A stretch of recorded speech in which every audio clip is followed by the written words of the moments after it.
Monday, 7 men witnessed crimes in Rochdale between 2000 and 2006.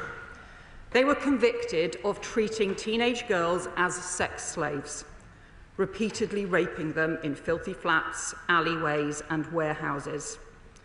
The perpetrators included taxi drivers and market traders of Pakistani heritage, and it has taken 20 years to bring them to justice. I want to pay tribute to the incredible bravery of the women who told their stories and have fought for justice through all those years. They should never have been let down for so long. The sexual exploitation of children by grooming gangs is one of the most horrific crimes. Children as young as 10 plied with drugs and alcohol, brutally raped by gangs of men and disgracefully let down again and again by the authorities who were meant to protect them and keep them safe. And these despicable crimes have caused the most unimaginable harm to victims and survivors throughout their lives and are a stain on our society.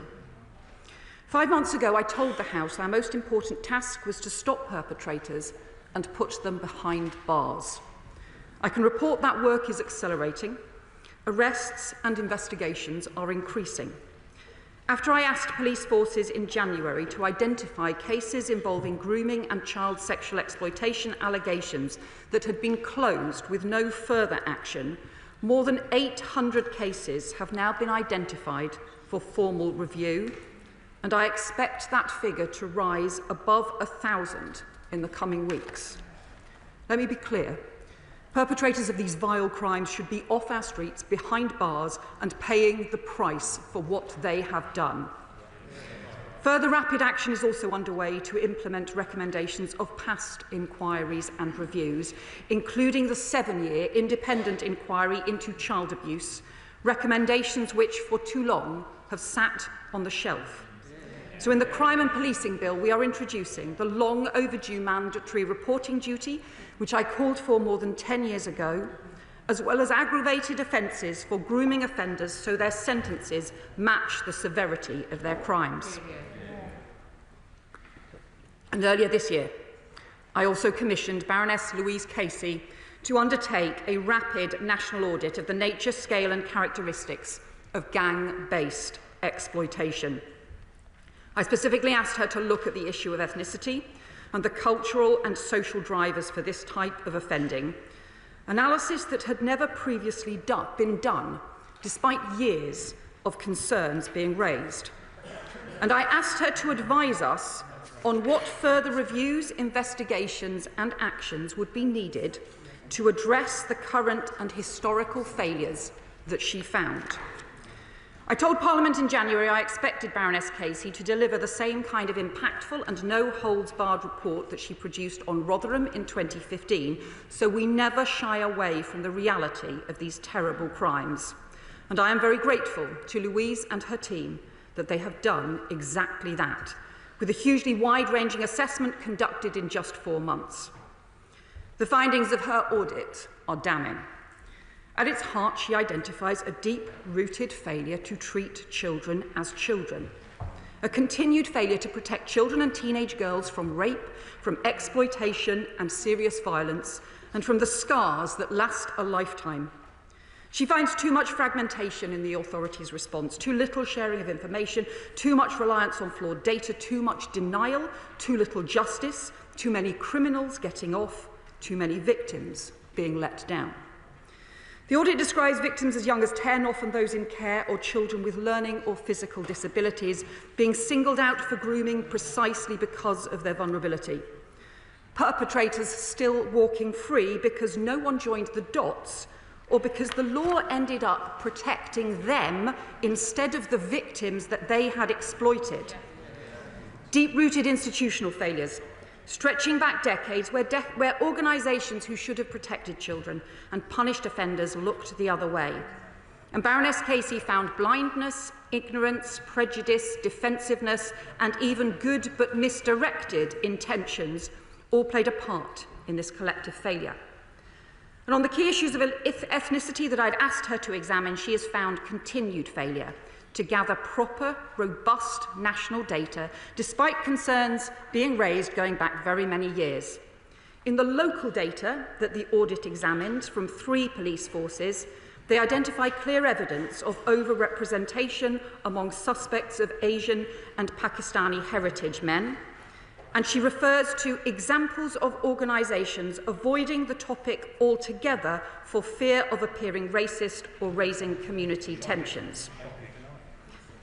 These findings are deeply disturbing, but most disturbing of all, as Baroness Casey makes clear, is the fact that too many of these findings are not new. As Baroness Casey's audit sets out, there have been 15 years of reports, reviews, inquiries and investigations into these appalling rapes, exploitation and violent crimes against children, detailed over 17 pages in her report, but too little has changed. We have lost more than a decade. That must end now. Yeah. Baroness Casey sets out 12 recommendations for change. We will take action on all of them immediately because we cannot afford more wasted years. So we will introduce new laws to protect children and support victims so they stop being blamed for the appalling crimes committed against them. Yeah. New major police operations to pursue perpetrators and put them behind bars. New national inquiry to direct local investigations and hold institutions to account for past failures. New ethnicity data and research so we face up to the facts on exploitation and abuse. New action across children's services and other agencies to identify children at risk. And further action to support child victims and tackle the new forms of exploitation and abuse online. Taken together, this will mark the biggest programme of work ever pursued to root out the scourge of grooming gangs and child sexual exploitation. Those vile perpetrators who have grown used to the authorities looking the other way must have no place to hide. So let me spell out the next steps we're announcing today. Baroness Casey's first recommendation is we must see children as children. She concludes too many grooming cases have been dropped or downgraded from rape to lesser charges because a 13 to 15-year-old is perceived to have been in love with or had consented to sex with the perpetrator. So we will change the law to ensure that adults who engage in penetrative sex with a child under 16 face the most serious charge of rape. And we will work closely with the CPS and the police to ensure there are safeguards for consensual teenage relationships. We will change the law so that those convicted for child prostitution offences, while their rapists got off scot-free, will have their convictions disregarded and their criminal records expunged. Baroness Casey's next recommendation is a national criminal operation. As I've set out, arrests and investigations are rising, but the audit recommends us going further. So I can announce the police will launch a new national criminal operation into grooming gangs, overseen by the National Crime Agency, bringing together for the first time all arms of the policing response, and will develop a rigorous new national operating model which all forces across the country will be able to adopt, ensuring grooming gangs are always treated as serious and organised crime. And so rapists who groom children, whether their crimes were committed decades ago or are still being committed today, can end up behind bars. But alongside justice, there must also be accountability and action. We've begun implementing the recommendations from inquiries past, including Professor Jay's independent inquiry, and we've said that further inquiries are needed to get accountability in local areas. I told the House in January I would undertake further work to look at how to ensure those inquiries could get the evidence they needed to properly hold institutions to account, and we have sought responses from local councils too.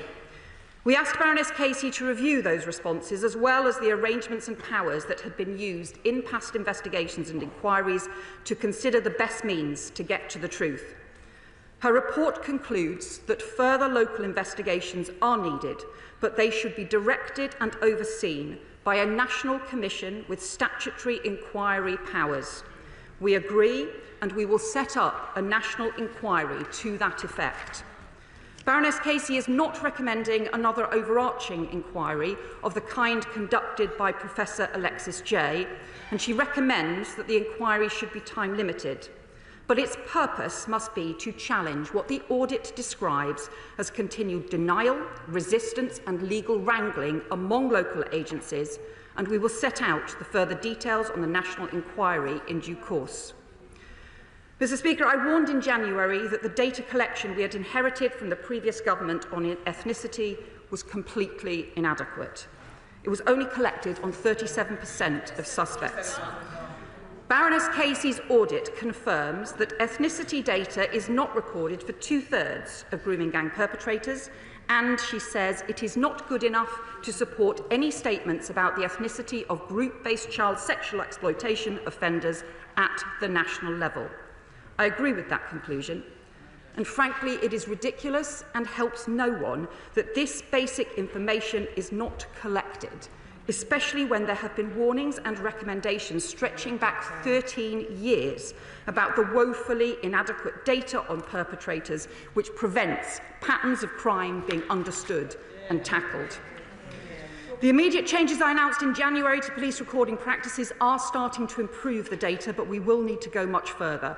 Baroness Casey's audit examined local-level data in 3 police force areas, Greater Manchester, West Yorkshire and South Yorkshire, where high-profile cases involving Pakistani heritage men have long been investigated and reported, and there they found the suspects of group-based child sexual offences were disproportionately likely to be Asian men.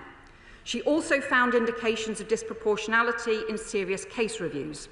And while much more robust national data is needed, we cannot and must not shy away from these findings because, as Baroness Casey says, ignoring the issues, not examining and exposing them to the light, allows the criminality and depravity of a minority of men to be used to marginalise whole communities. The vast majority of people in our British, Asian and Pakistani heritage communities continue to be appalled by these terrible crimes and agree that the criminal minority of sick predators and perpetrators in every community must be dealt with robustly by the criminal law. Baroness Casey's review also identifies prosecutions and investigations into perpetrators who are white, British, European, African or Middle Eastern, just as Alexis Jay's inquiry concluded that all ethnicities and communities were involved in appalling child abuse crimes. So to provide accurate information to help tackle serious crimes, we will make it a formal requirement for the first time to collect both ethnicity and nationality data for all cases of child sexual abuse and exploitation, and we will commission new research into the cultural and social drivers of child sexual exploitation, misogyny and violence against women and girls, as Baroness Casey has recommended. The final group of recommendations from the audit is about the continued failure of agencies who should be keeping children safe to share vital information or act on clear signs of risk. And worryingly, the audit finds that whilst reports of child sexual abuse and exploitation to the police have gone up, the number of child sexual abuse cases identified for protection plans by local children's services has fallen to its lowest ever level, but no one has been curious as to why. And the audit details an abysmal failure to respond to 15 years' worth of recommendations and warnings about the failings of interagency cooperation. So we will act at pace to deliver on Baroness Casey's recommendations on mandatory sharing of information between agencies and on unique reference numbers for children, the work already being taken forward by my right honourable friend, the Education Secretary. And my right honourable friend, the Transport Secretary, will also work at pace to close loopholes in the law on taxi licensing. Finally, I want to respond to 3 other important issues identified by Baroness Casey in her report, but where she has not made specific recommendations. On support for victims, my right honourable friend, the Health Secretary, will fund additional training for mental health staff in schools on identifying and supporting children and young people who have experienced trauma, exploitation and abuse. Secondly, Baroness Casey reports that she came across cases involving suspects who were asylum seekers. We have asked her team to provide to the Home Office all the evidence that they found so the immigration enforcement can immediately pursue individual cases with the police. But let me make clear, Those who groom children or who commit sexual offences will not be granted asylum in the UK. We will do everything in our power to remove them. I do not believe the law is strong enough that we have inherited, so we are bringing forward a change to the law so that anyone convicted of sexual offences is excluded from the asylum system and denied refugee status. We've already increased the removal of foreign national offenders by 14% since the election, and we're drawing up new arrangements to identify and remove those who have committed a much wider range of offences.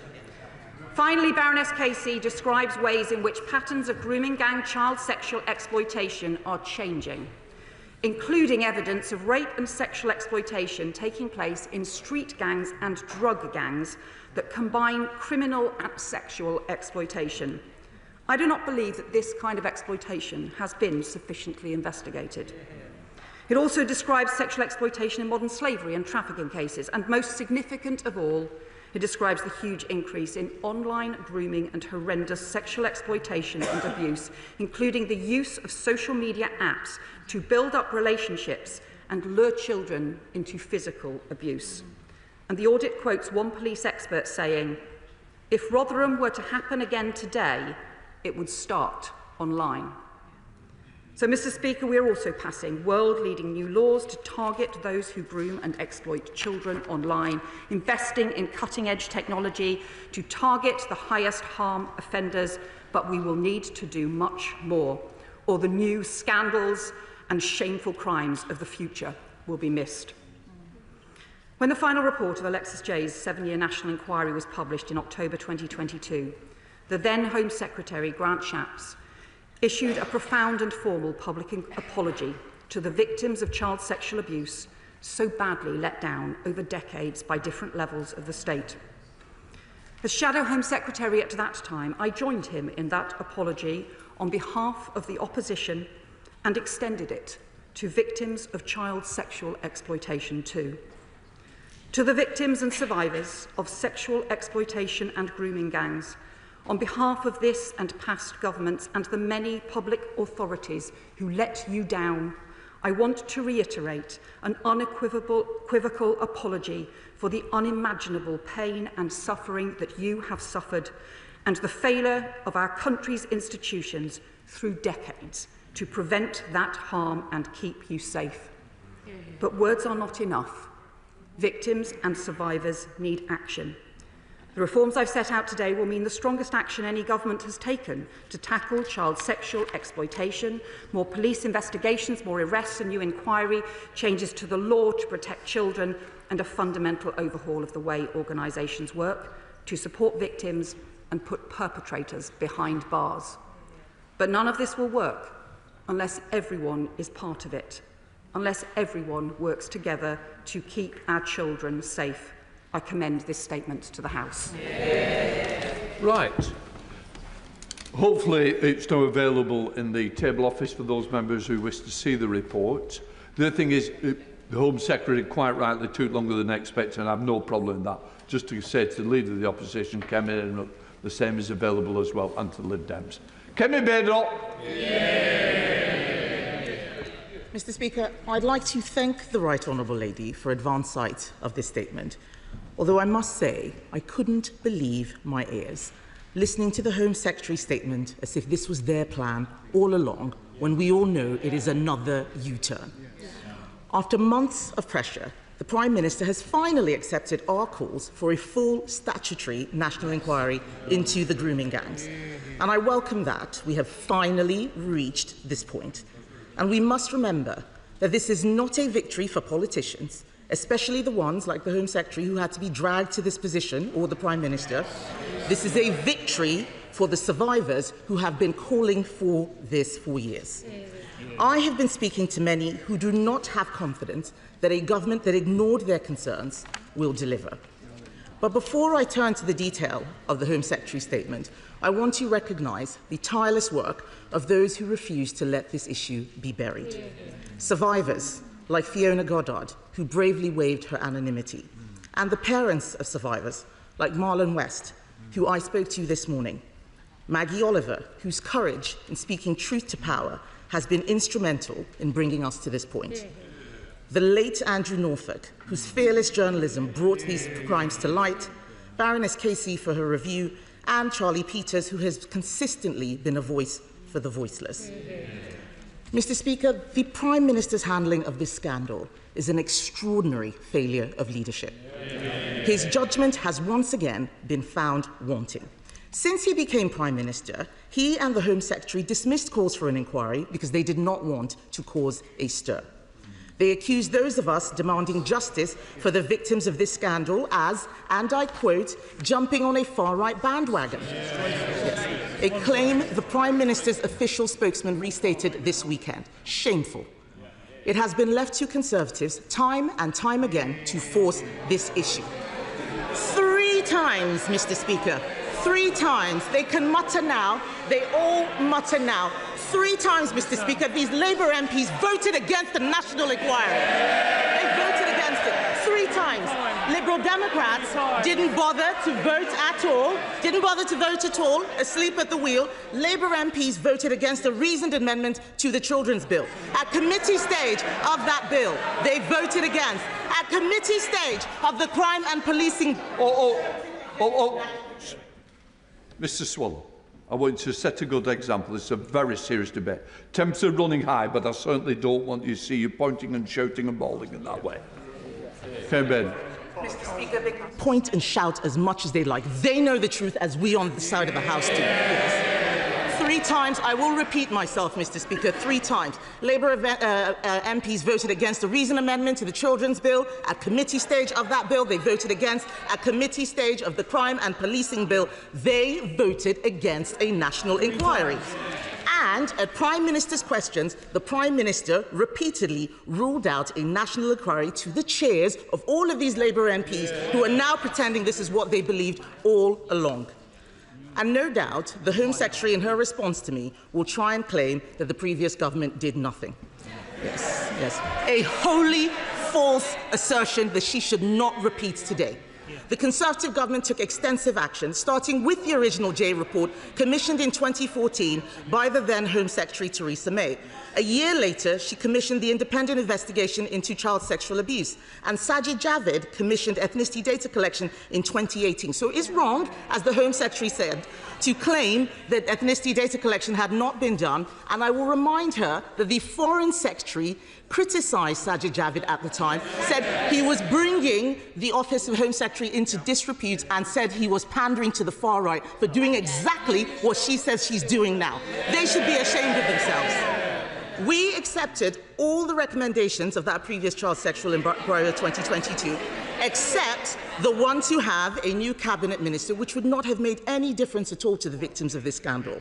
The Home Secretary claimed that the recommendations sat on the shelf. Let me be clear, Mr. Speaker. We went further than those recommendations. It was the Conservatives who established the Grooming Gangs Task Force, which supported police forces to make 807 arrests for group-based child sexual exploitation last year. So don't tell me we did nothing. It is vital, Mr. Speaker, that this inquiry is robust, swift, and above all, independent. There are legitimate concerns about institutions investigating themselves, especially as some of the most egregious cases of institutional failure occurred in Labour-controlled authorities. They can moan as much as they like, Mr. Speaker, but the people out there believe that is why nothing has happened yet. In Greater Manchester, Operation Augusta was prematurely shut down. In Rotherham, under continuous Labour control since 1974, we saw repeated failures. In Telford, where Labour has predominantly held power, the current MP initially rejected calls for an inquiry while serving as council leader. This inquiry must have teeth. It must start with known hotspots like Bradford and Rochdale, and I commend my honourable friend, the member for Keighley, for his persistent advocacy of this issue. We need clear commitments, Mr. Speaker. For example, will the inquiry examine the role of ethnicity in these crimes, confronting hard truths about potential cover-ups motivated by fears of appearing racist? There's no point then muttering. The Home Secretary said it herself. I spoke to the father of a survivor. Just this morning, and he told me the survivors need to have someone who is independent that they can go to and trust. It is no use them being forced to speak to the same authorities who ignored them in the first place. So will this inquiry ensure that no one, whether police officers, councillors or council officials, is beyond scrutiny? The government's approach to the Casey review itself raises serious concerns. While the review's findings are crucial, we as legislators are sent here to make decisions, not to outsource the difficult ones. The Prime Minister has waited months for someone to take this decision for him. This is the kind of dithering and delay that the survivors complained about. Mr. Speaker, we need answers to the following questions. The House deserves to know what changed the Prime Minister's mind from thinking this was dog whistle far-right politics to something he must do. When exactly did Baroness Casey submit her findings to Downing Street, and did the government request any changes to her report? Does she agree that anyone in authority who deliberately covered up these disgusting crimes should be prosecuted for misconduct in public office, and those prosecutions should happen alongside, not after, the inquiry? Because we believe that anyone in the police, local authorities, social services, or even the CPS who covered this up because they cared more about so-called community relations than about protecting vulnerable girls as young as 10 years old should be pursued. And we welcome her comments about perpetrators not being able to make asylum claims. I will remind the Home Secretary that we put forward an amendment in the Borders Bill, and she and all her colleagues voted against that very measure. So does she now agree that perpetrators should also not be able to make human rights claims to avoid deportation, and will she legislate to do that? Will the inquiry be concluded within 2 years, and will every one of the 50 towns affected be covered, including Bradford, which is still refusing to conduct an inquiry into this? And will those local inquiries have the power to summon witnesses, or is that power only for the national inquiry? And most critically, we need a clear timeline for conclusions and actions. The victims cannot wait another decade for justice. We should be able to do this in 2 years. And finally, Mr. Speaker, we didn't need to commission a report to tell us what we already knew. So will she apologise on behalf of herself, the Labour Party and the Prime Minister for wasting so much time and voting against this, dismissing the concerns of the survivors? The House, the British public, and most importantly, the many brave survivors deserve clear answers from a government of dithering and delay. What was the answer you gave to tell the survivors? I have to say to the Leader of the Opposition, I don't think she can have read this report and the seriousness of its conclusions, because it sets out a timeline of failure from 2009 to 2025. Repeated reports and recommendations that were not acted on child protection, on police investigations, on ethnicity data, on data sharing, on support for victims. For 14 of those 16 years, her party was in government, including years when she was the Minister for Children and Families, then the Minister for Equalities, covering race and ethnicity issues and violence against women and girls. And I didn't hear her raise any of these issues until January of this year. She will know the Prime Minister didn't just raise them, he acted on them, bringing the first prosecutions against grooming gangs, calling for action to address ethnicity issues in 2012. And she will know that the Safeguarding Minister and I have raised these issues repeatedly. She referred to the Professor Alexis J. independent inquiry into child sexual abuse. I called for and strongly supported that inquiry, and also on a cross-party basis. We wanted that inquiry to work and supported its conclusions. but her party did absolutely nothing to implement those conclusions. Time and again, recommendations just sitting on the shelf, and it has taken this government now to bring forward the mandatory duty to report. And she says that we should ensure that people who have engaged in cover-ups should be prosecuted. I agree, and that is why this party is changing the law to make that possible, so that cover-ups cannot happen and so that people are held to account.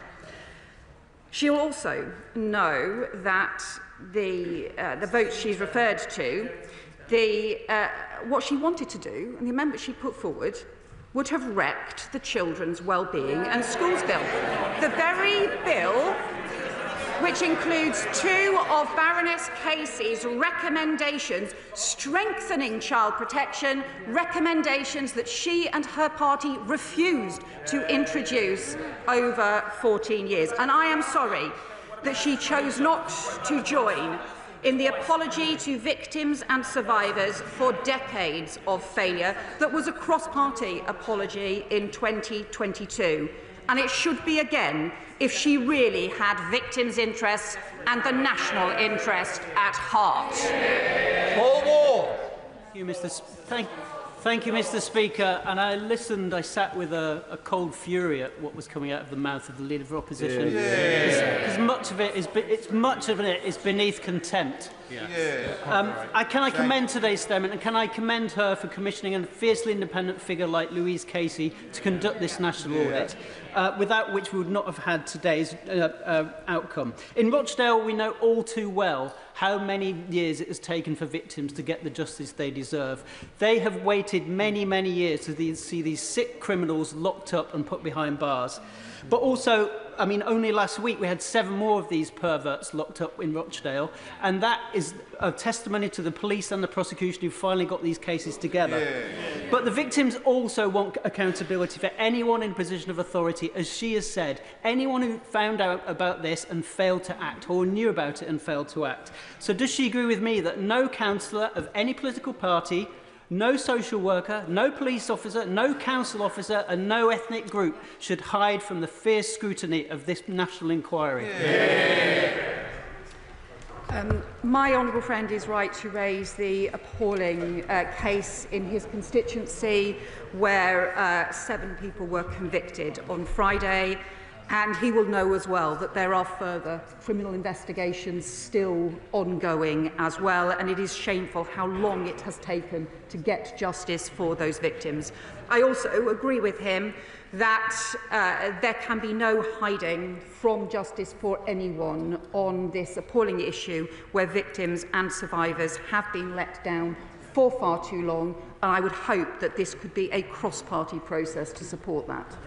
Liberal Democrat spokesperson Lisa Smart. Thank you very much, Mr. Speaker. Child sexual abuse and exploitation are among the most abhorrent crimes imaginable, and we must all support every effort to deliver justice for victims and to prevent these vile acts from happening again. It is, of course, right that the government follows the recommendations of Baroness Casey's report, including a new national inquiry.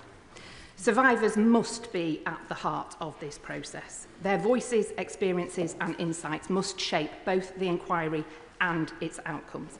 And I would welcome hearing more from the Home Secretary on how she intends to ensure survivors are heard, respected and central to this view, building on their existing testimony without asking to repeat themselves and relive their abuse again and again. Mr. Speaker, the 7-year inquiry into child sexual abuse, chaired by Professor Alexis Jay, delivered its final report in 2022, and the government at the time delivered none of its recommendations, leaving survivors waiting for justice. In her remarks, the Home Secretary mentioned 2 of Professor Jay's recommendations being introduced through the Crime and Policing Bill: mandatory reporting duty and aggravated offences for grooming offenders. But what does this new inquiry mean for the remaining recommendations of Professor Jay? Will victims and survivors see all 20 recommendations implemented while the new inquiry is being carried out? Any new inquiry must be more than symbolic. It must be robust, victim-centred and capable of driving real change. A duty of candour would require public officials and authorities to cooperate fully with an inquiry like this. So it continues to be disappointing that the government has delayed bringing this forward. I ask the Home Secretary plainly, what is stopping the government from introducing a duty of candour via a Hillsborough law now? Finally, now that Baroness Casey has completed her review, I welcome her appointment as chair of the Independent Commission into Adult Social Care. I trust she will bring to that hugely important role the same determination to challenge injustice and champion the voices of those too often left unheard. The honourable member makes important points about the seriousness of this crime. She is right too that we need to continue to implement the recommendations of the overarching inquiry into child abuse. The Safeguarding Minister updated the House before Easter on those recommendations and the action that we are taking forward on those. I can tell her that a lot of the Home Office measures are already well underway as well, and we will continue to do that. It's really important that we don't simply have recommendations sitting on shelves, that things have to be implemented. On the Hillsborough law, we are working at pace to get the details right and bring it before the House. She will understand that it needs to meet the expectations of the Hillsborough families as well as be right for the House too. And we will continue to work on the wider issues as well. Baroness Casey in her foreword says, if we'd got this right years ago, seeing these girls as children raped rather than wayward teenagers or collaborators in their abuse, collecting ethnicity data and acknowledging as a system that we did not do a good enough job, then I doubt we'd be in this place now. We lost a decade. We can't lose another one. Naz Shah. Thank you, Mr. Speaker. Can I first thank the Home Secretary for her statement and for her leadership and commitment to get a grip on this issue. As a Member of Parliament for one of the largest constituencies, Muslim and Pakistani heritage people, Muslims, I know the sheer anger and condemnation that the vast majority of them share, like all Britons, against those that commit these vile actions and vile sexual abuse. This is not only backed by recent polling by opinion that shows Muslims are deeply concerned, majority of them, about grooming gangs, but by sermons in mosques, letters from leading figures, demonstrations on the streets, and so much more, often not given the media coverage that they deserve. I am pleased to see the National Crime Agency will be involved in the future inquiries, and let me reiterate in this House that British Muslims stand on the side of victims and support the full force of the law against all perpetrators of abuse.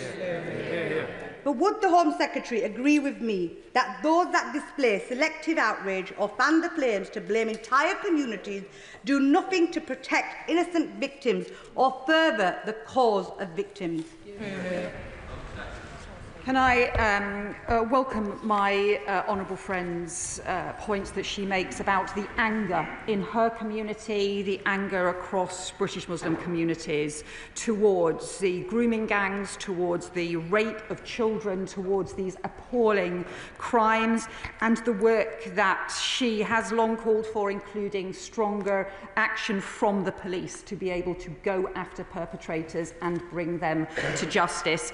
She is right that this is shared right across communities, is the horror at crimes committed against children and particularly against young girls. It is in the interests of those children and of those victim survivors that we have reforms now.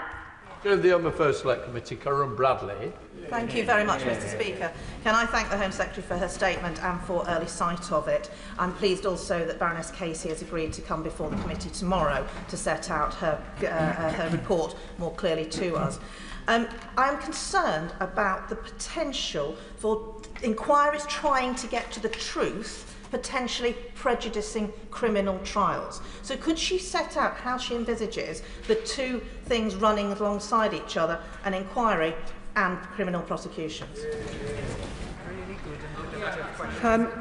Can I welcome that question from the Select Committee Chair, and I am glad that Baroness Casey will have the opportunity to set out more details of her findings. As the Chair will know, the Baroness Casey has huge expertise and determination and will be forthright in giving the evidence that she has drawn together. She makes a very important point, and it will be important for the Independent Commission, for the Independent Inquiry, to have arrangements with police forces to ensure that where there are current criminal investigations underway, they are not cut across, but so that we also ensure that we can uncover where there have been institutional failings, because it's those institutional failings to pursue action or to turn a blind eye towards action that need to be pursued in particular areas as part of those local investigations and as part of the national inquiry. She'll know that these kind of arrangements have been done in inquiries in the past, so they can be done and will need to be so again now. Sean Davies. First, I want to praise and pay tribute to survivors from right across the country, and again highlight the survivors who worked in Telford alongside myself and other organisations to do that local-based review. The reason we did a local-based review was because the then Home Secretary Amber Rudd and the then local government Minister Rishi Sunak refused to provide a statutory inquiry into Telford. And that's why we worked together with the Police and Crime Commissioner, who happens to be a Conservative, and people from across the political spectrum to take this out of the party political field and try and find answers in our small part of the world. Mr. Speaker, what we do need, though, is action. Action in regards to the J inquiry, action in regards to the Casey review, but also, Home Secretary, the number of local reviews that have taken place up and down this country that have not been on the desks of ministers over the last 14 years and have not therefore received the attention that they deserve. Does she agree? My honourable friend is right to say what we need is change and action. Recommendations from inquiries need to be implemented. The Telford inquiry that took place had as part of its strength was that it involved victims and survivors at the very heart of the inquiry, and also had serious plans to ensure that the recommendations were then taken forward and implemented, and had ways in which to follow up to make sure that those recommendations were implemented. That is crucial. It's no good just having inquiries where recommendations sit on a shelf. We have to make sure that they are implemented alongside pursuing answers. Robbie Moore. Thank you. And can I just start by saying that the fact that victims and survivors of this horrific crime have quite literally had to become campaigners themselves to reach this outcome is something that should make everybody in this House stop and think. When I last met the Safeguarding Minister with leading child abuse lawyer David Greenwood, we pointed out the very fundamental flaw in her own government's grooming gang strategy, and that was the completely ridiculous decision to give council leaders in areas like Keighley and the wider Bradford district the option to simply say no to an inquiry. So now that we have an inquiry equipped with statutory powers, can I ask the Home Secretary, what message does she have for local leaders in my region who think that they can still get away with saying no? And what message does she have to say to victims like Fiona Goddard, who is also from my area, who no doubt will be worrying, like me, that there will still be no focus on Keighley and the wider Bradford district? Yeah. Well, I know that the honourable member has met with the Safeguarding Minister. She has also spoken again to Fiona Goddard this morning to ensure that the work that they have been doing and to make sure that victims and survivors' voices and campaigners' voices are heard at the heart of this. I think he will also know that the Safeguarding Minister did say to him in that meeting that she would not allow local councils to be able to turn their backs and to say no to investigations where they are needed. That is why we have accepted Baroness Casey's recommendation for a national inquiry that will underpin those local investigations. We will ensure, obviously, final decisions will be matters for the independent chair of the Commission, but we will ensure that his concerns and those of victims are passed on to the national inquiry. Debbie Abrahams. Mr. Speaker, and I thank my right honourable friend for her statement. I'd also like to pass on my thanks to Dame Louise Casey for meeting with Oldham victims and survivors of CSE. They want no further delays to justice and for perpetrators to face the full face of the law now. It is unacceptable that some are being given court dates of 2028 with all the risks that implies. They want no more red tape. They want survivors to be at the heart of rooting out these perpetrators and getting justice. Can the Home Secretary ensure that this will happen? And will she now consider making misogyny a hate crime? I welcome the work that my honourable friend has done through very many years to champion victims in Oldham, to champion victims across her constituency and to work with survivors as well. She is right to point to the terrible delays in the justice system. She will know that the Lord Chancellor is taking forward reforms to look at how the huge backlog, particularly in Crown Court cases, can be dealt with, because justice delayed is justice denied, and already so many of the survivors have waited far too long for justice. I can assure her that those concerns are very much uppermost in the Lord Chancellor's mind. Pritchard.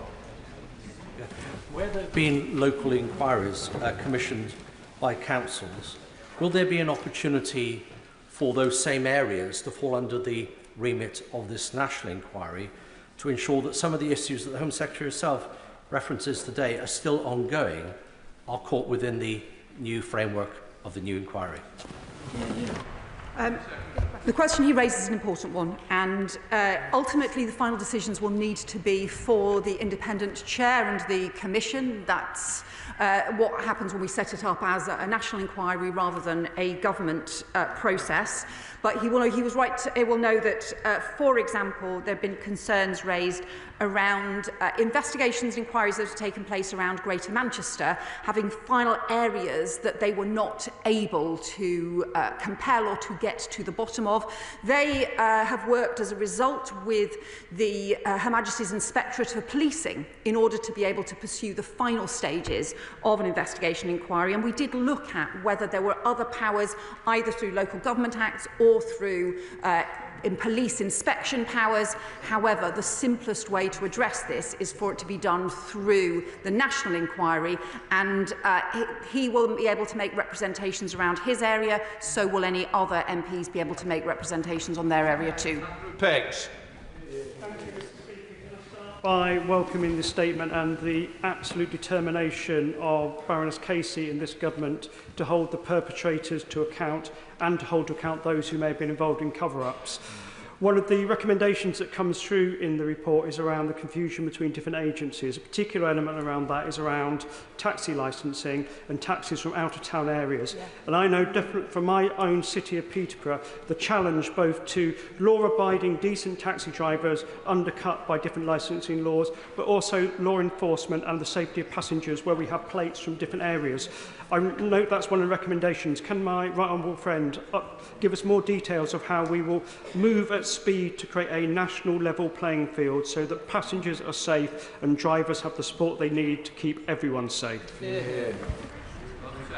I welcome that point from my honourable friend, because as he will know, there are many local authorities across the country who have worked to ensure that they raise standards and checks in their licensing arrangements, particularly those in areas where there have been serious problems and where there have been criminal cases that have taken place. However, those checks and safeguards can end up being undermined by the licensing of taxis in other areas that do not have those checks. So we are looking to be able to take forward reforms to the law. The Transport Secretary is looking at exactly this issue to make sure we can find a way forward to close that loophole. Thank you, Mr. Speaker. As a survivor of child sexual abuse myself, I stand in solidarity with the many victims and survivors. The system has failed over many, many years. And I can say that the horror, the trauma, the guilt never leaves you. And I so hope that every survivor who is identified here receives the mental health support and otherwise that they deserve to help rebuild their lives. Survivors have witnessed very many promises, 20 recommendations, and the call of never again, time and again. What will the Home Secretary do, and how will she reassure them that this won't be another one of those examples? And can I just say, too, that I am really let down and disgusted that the Leader of the Opposition began her remarks with a party political assault on her opponents like this. Victims and survivors deserve more than a smug, I told you so diatribe. Victims and survivors deserve action. Can I thank the honourable member for speaking out about his experience, and I do not underestimate how brave and how difficult it can be to do that, and he will be just giving all kinds of support to other victims and survivors simply by the fact that he has done so. He is right to raise the challenge about how do we ensure that recommendations are actually implemented. You will know that on the issue about therapeutic support, we do want to extend therapeutic support to victims and survivors, but we will start, as the Health Secretary is setting out, we will start by providing additional support and training for those who provide mental health support in our schools. Charlotte Nichols. Thank you, Mr. Speaker. At Manchester Minstrel Crown Court last week, 7 men were convicted for sickening crimes as part of a grooming gang. One of their victims, girl A, who was abused by in excess of 50 men, was advised by police to make a claim for criminal injuries compensation, for which she would have received just £22,000. She did not make a claim, but this did not stop the defence from arguing that she made up accusations to bolster a claim for compensation. The government will be aware that I've raised on many occasions the inadequacies of the criminal injuries compensation framework for victims of sexual violence and exploitation, and will be aware of recommendations from the ICSA review and the Victims Commissioner on this. While no amount of money could be adequate to compensate victims like Girl A, we owe it to them to ensure they have the financial support required to rebuild their lives and do not have to choose between this and justice. How much longer will we all be waiting for this? Thank my honourable friend for raising this. The Safeguarding Minister takes this issue very seriously, and the way in which we cannot have issues around the criminal injuries compensation scheme being raised in court in a way that undermines the victims and survivors who have shown bravely that they are able to speak out about abuse that has haunted their lives for so long. We will look at this issue further. Richard Tice. Thank you, Mr. Speaker. I welcome this statement from the Home Secretary and that there will now be a national inquiry. Does the Home Secretary think that that will be finished within, let's say, 2 years for the British people? And given that she quite rightly apologised to the victims and survivors, will she now apologise on behalf of the Prime Minister who smeared and labelled those of us who called for a national inquiry? Yeah.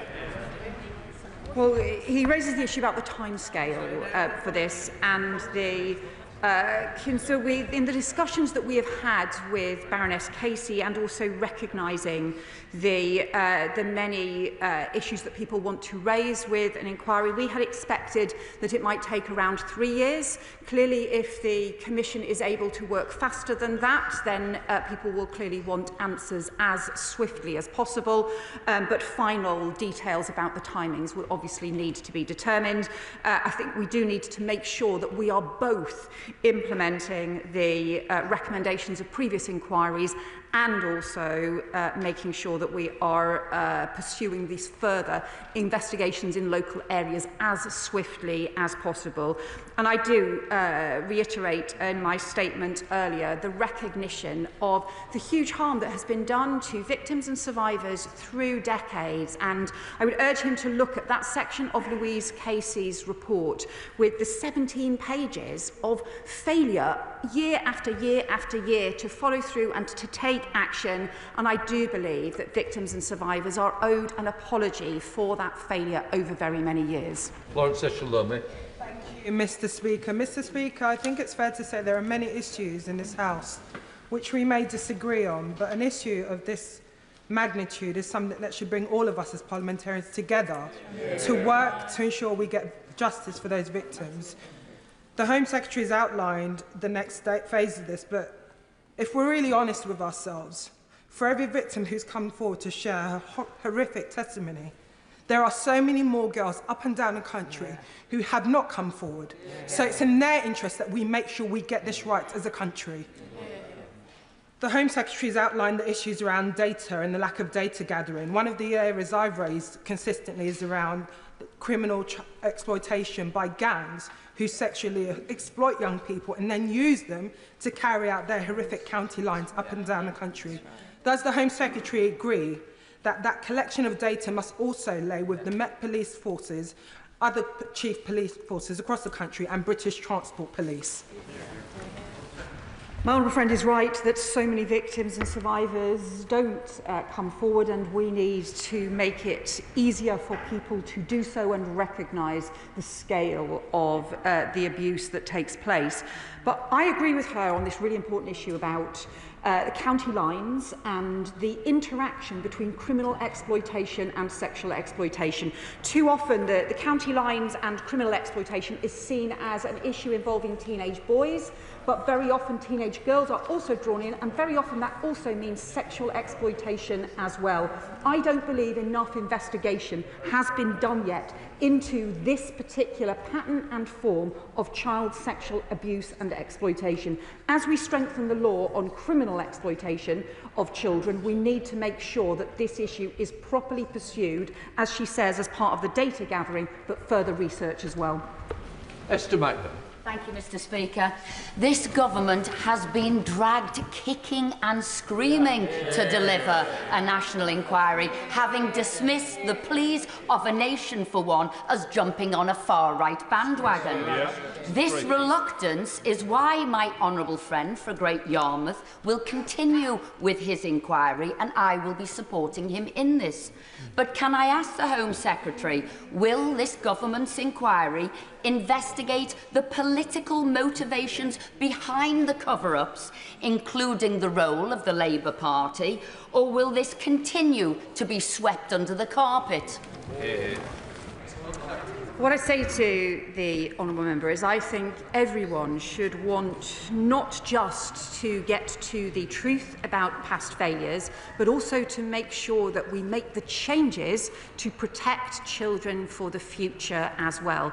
That includes changes in social services, it includes changes in policing and the police operation that I hope that she would welcome to take action to put perpetrators behind bars, and also the action to gather proper ethnicity data, which simply has not been gathered properly before, and where Louise Casey's report is very clear. It is totally inadequate, the data gathering that her government, her previous government, left behind. So I hope she would agree to all of those being extremely important so that we can get stronger protection and truth for victims.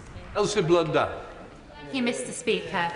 I welcome the government's announcement that there will be a national inquiry. Every penny spent on stamping out the evil of child abusers is money well spent. And although welcome, notice of this inquiry will undoubtedly cause a great deal of trauma and distress for both historic and present-day victims as violations committed against them are revisited.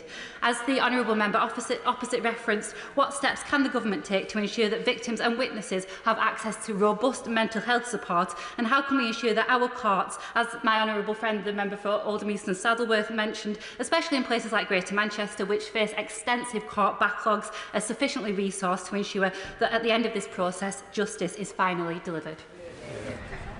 Thank my honourable friend for that question. I know she has championed victims and survivors in her area and community, and she is right to say that we have to make sure that victims and survivors get support. 7,000 victims and survivors gave evidence to the original Professor Alexis J. inquiry. That's why it's so important that they did not do so in vain, and we make the reforms and the changes for that recommendation. But she's also right to say we need to increase the therapeutic support for victims and survivors, and that will start with providing additional support for children. Dr. Luke Evans. Thank you, Madam Deputy Chair. And one of the reasons 6 months ago in January I wasn't supportive of the strategy the government had was the fact that it couldn't compel local inquiries to bring forward witnesses. That is a key bit. Now, in listening to her answers very carefully, could she clarify, will those local inquiries be able to compel witnesses? Is it them? Is it the national side as well? And will those powers be used to ensure there is no stone unturned? So the answer is yes, and I do recognise that this is an issue that the honourable member has raised. I did say back in January that I would undertake further work to make sure that the local investigations did have the powers to compel witnesses to be able to get the evidence. We have concluded, we agree with Baroness Casey, that the right way to do this is to have the national inquiry. So that national inquiry will mean that there are full powers to compel witnesses, to compel evidence in every local investigation that takes place. Those investigations will be directed by the National Commission, by the National Inquiry, as to where and how they take place to make sure they've got those full powers in place. Chris Murray. Thank you, Deputy Speaker. The crime we are discussing today is not just an historic crime. It is happening right now out in communities, and we are failing to protect the current victims of this awful child abuse. So I welcome the new inquiry, but my concern is delay. We have had plenty of inquiries, task forces and reviews where the conclusions have not been implemented. My concern is that this new inquiry will monopolise our attention and not the focus on protecting victims right now. So will the Home Secretary commit that this inquiry will not detract or divert resource from the recommendations we know need to be implemented? And will she also commit that the child trafficking devolved pilot, which we know has been working for 4 years, will be rolled out nationally to protect child victims? Yes, I can tell him that we are going to expand that, and also that we will not let up in the pace of implementing measures and recommendations. That includes the work the Education Secretary is doing already on mandatory reporting, mandatory sharing of data on children at risk, and also the unique identifiers, the work in the Crime and Policing Bill on mandatory reporting, but also, crucially, the police operation. So we have already increased the resources for the policing operations to be able to review closed cases. That is why we already have 800 cases identified for review. We expect that to rise very shortly to over 1,000 cases that were closed with no further action being taken, now being looked at again now, not waiting for the inquiry, but also taking action on them now in order to protect children. Blackman. Thank you, Madam Deputy Speaker. The honourable member for Sheffield South East and I are the sole members of the House that are still here, but served on the Housing, Communities and Local Government Select Committee when we conducted the inquiries into Rotherham, both in November 2014 and March 2015. We heard from the victims then about the terrible abuse they'd suffered. We interviewed Dame Louise Casey at great length about her concerns about what was happening and what was being allowed to happen. And there's clearly something still going on, which is most prominent victims are young girls taken into care by local authorities from broken homes who've never experienced the love of a family. They then take a view that someone that gives them and expresses some form of love as being something they should like and enjoy. The reality is they're being ruthlessly exploited by individuals that should know better and are evil. The key here then is of concern is the lackadaisical approach that's been taken by many local authorities, social workers, the police and other bodies.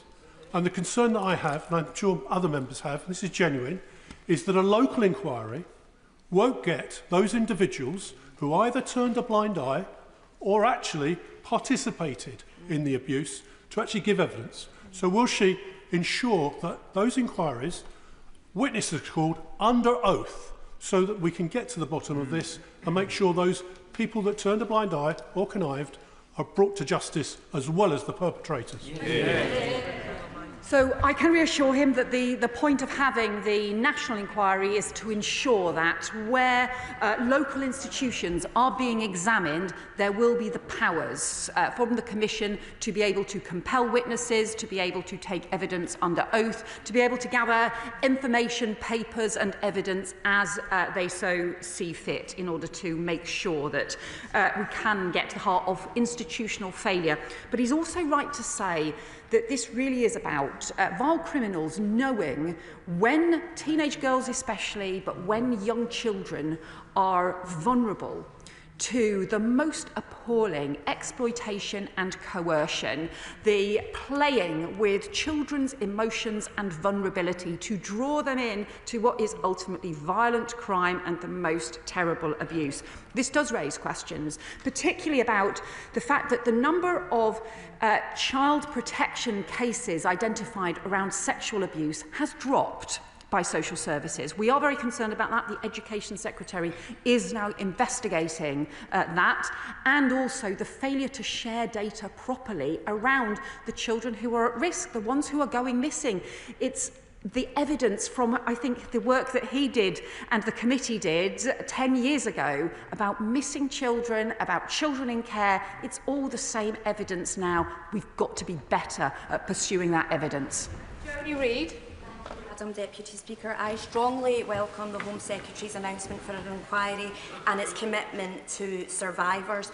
And it's absolutely right that the inquiry focuses on the local areas where we know survivors have been failed by the authorities which were supposed to protect them. But it's also essential that we draw the lessons for the whole of the UK.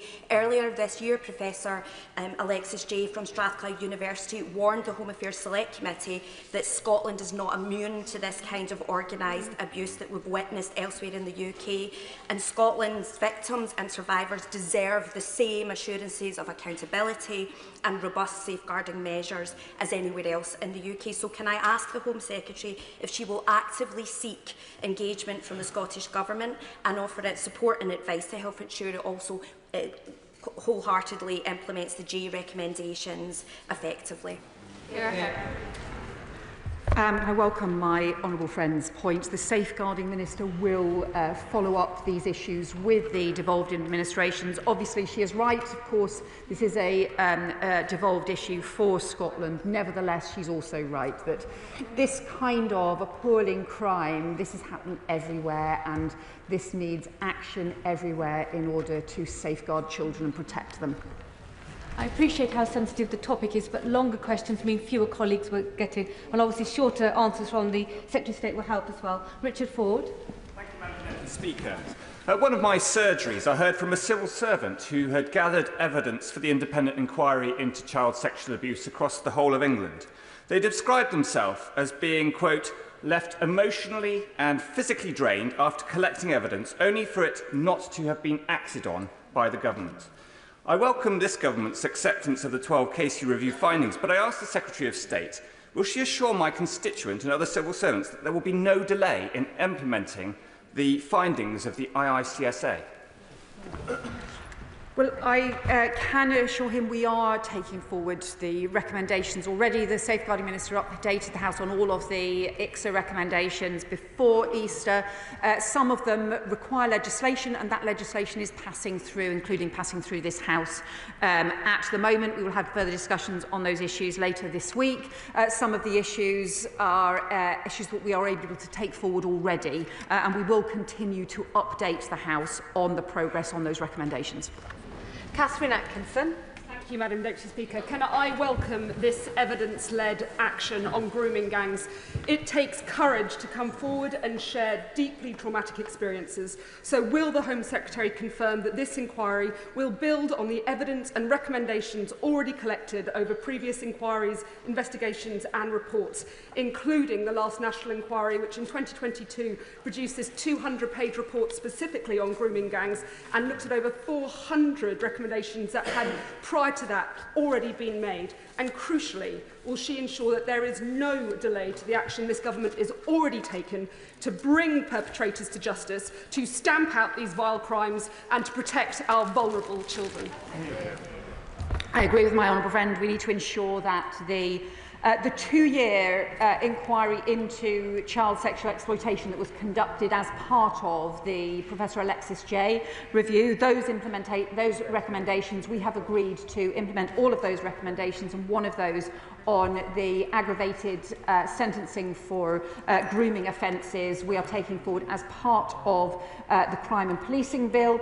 We are also introducing similar parallel arrangements for online abuse, because that online grooming as well, which obviously has escalated and accelerated since Professor J's work, we also need to make sure we're taking action on. Thank you, Madam Deputy Speaker. My Hillingdon constituents have seen the work over many decades the local authority has had to deal with child sexual exploitation and trafficking arising from Heathrow.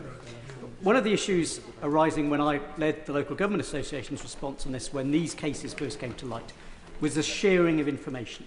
So will she assure the House that following this inquiry she will upgrade the status of the Working Together guidance, and in particular make sure those bodies accountable to the Home Office, like the police, understand and take it as seriously as other bodies do, so we don't see people falling through the cracks between agencies?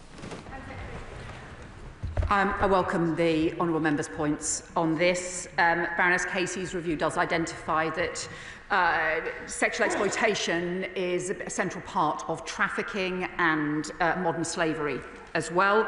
And I do also agree with him about the importance of the sharing of information. It's these basic things that just time and again everybody says the right words and then it just doesn't happen in practice. So we need the laws to change, but we also need systems to change to make it easier to share that information. We will take that forward both in policing and as part of the work that my honourable friend, the Education Secretary, is doing, so that it's much easier for them to share that information.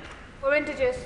Thank you, Mr. Speaker. Does my right honourable friend agree that there was no vote previously on whether or not to have a national inquiry into grooming gangs?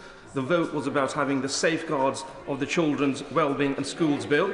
And following the independent inquiry into child sexual abuse and the 200-page, which dealt specifically with grooming gangs, this government was right to have the local inquiries and to have the rapid national audit. And now that Baroness Casey has recommended a national inquiry into grooming gangs, the party opposite should be working with us for the sake of the victims, rather than attempting to score political points as the leader of the opposition did. Well, Baroness Casey's audit that was conducted in just 4 months, but looked at some of the issues in considerable detail, but also sets out really the fact that we have had these 16 years of different reports and inquiries. That does include some of the issues around the 200-page report that he refers to and other reports as well. The crucial thing is that we need action. So victims and survivors need answers, and we need to pursue serious failings wherever they are found, but we've also got to make sure that when recommendations are made, that they are implemented. Minister Meddy. We welcome the government statement today and hope it will lead to concrete, properly funded actions. In February, Plaid Cymru amendments called on the Welsh Government to work with police forces on an all-Wales audit of child abuse cases across Wales, and it was backed unanimously. What concrete steps have been taken between the Welsh and UK governments since the passing of that vote to bring justice to these victims? Well, the honourable member will know that there are obviously many of the issues around the social services provisions are obviously matters for the Welsh Government, but also issues around policing are covered by the Home Office, and that's why we have already been working with police forces across the country to strengthen the work of the Child Sexual Exploitation Task Force, to be able to look at different cases that have been closed, but also to strengthen their work with local partners in order to be able to pursue these terrible crimes. As part of the policing operation that will be led by the National Crime Agency and drawing on expertise from across the country, we will ensure that that also connects with the work being done by the Welsh Government, and the Safeguarding Minister is following up with devolved administrations. Gareth Snell. Thank you very much, Madam Deputy Speaker. Further to the quite pertinent comment from the Honourable Gentleman for Harrow East, the broken social care system for children in this country potentially is creating future victims today. And whilst a review at local level will look at what happened in the past, we need to make sure that we are doing our best to make sure that these crimes by appalling people aren't continuing in the future. So can the Home Secretary say a little bit more about what she might be doing with the Education Department to make sure that those young people who are being groomed online and groomed in public today can help spot those signs so they know to ask for help, and they can ask for help at the pertinent time, because otherwise, unfortunately, we may see this cycle continuing for decades to come. Home Secretary. Well, I agree with my honourable friend that we need the action across social services, and that's why the Children and Wellbeing Bill that the Education Secretary is taking forward is so important. The issues around the online grooming and the online exploitation are immensely important, and that is both about the abuse that stays online, often forcing children to get involved in the most appalling abuse and acts by that online blackmail and coercion, but also the way in which it's being used to provoke offline, to lead to then offline physical abuse and contact abuse as well. We are working with the National Crime Agency on new technology to be able to address this, but also with the Education Department on how we also build children's resilience in dealing with these crimes.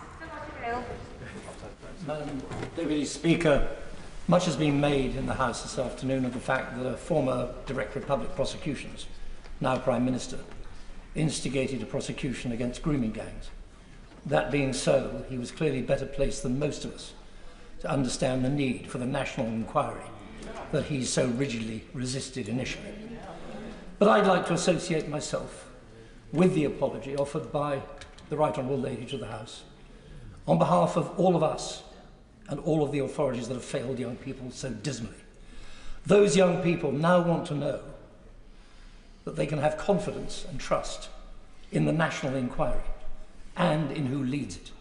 Can she tell the House who that is likely to be and what terms of reference they will have? Home Secretary. The terms of reference will be set out in due course. We have not yet appointed or determined the chair for the national inquiry, and we will do so and set that out for the House. But can I also welcome his response on the issue about national apology for over historic and current the challenges that have been led to victims just being let down through very many years. And I think his response echoes the way in which the whole House came together in 2022 around a similar support for victims as well. Jason. Thank you, Madam Deputy Speaker. I welcome the Casey report and the new actions outlined by the Secretary of State today. I specifically welcome the requirement for collection of ethnicity and nationality data. The report refers to different and changing models and patterns of abuse. The Secretary of State will be aware there has been historic allegations involving grooming and sexual abuse of Sikh girls. So will she ensure that the requirement to collect ethnicity and nationality data extends to victims so that we can once and for all see the evidence for any model of this kind that exists? Secretary. My honourable friend raises a very important issue about victims, and very often victims in many communities he's talked about, Sikh girls, not feeling confident to come forward and feeling the sense of shame that prevents young people being able to ask for help when they need it.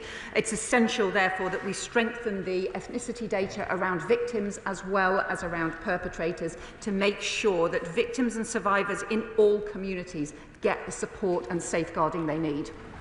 Nick Timothy. Thank you, Madam Deputy Speaker. The official document published online by the government says the national inquiry will only, quote, coordinate a series of targeted local investigations. How many local investigations will the inquiry coordinate, and will it cover the whole of England and Wales? Yes or no? Home Secretary. The decisions about which areas are looked into and how many will be matters for the Commission. We envisage the Commission lasting for 3 years. I know the Leader of the Opposition suggested 2 years. We think it will need around 3 years to be able to pursue the scale of work that is needed. I think it is right that the final decisions are ones for the Commission, for the Independent, for the National Inquiry itself. It will be able to look anywhere that it wants to across England and Wales and be able to pursue the evidence wherever it sees fit. Sam Carling. Thank you very much, Madam Deputy Speaker, and can I thank the Home Secretary for the robust measures that she's laid out today. Can she reaffirm the commitment that the government made in January of this year that the ICSA recommendations relevant to the Home Office will be implemented in full? Home Secretary. Yes, I can. That work is either completed or well underway. Al Pinkerton.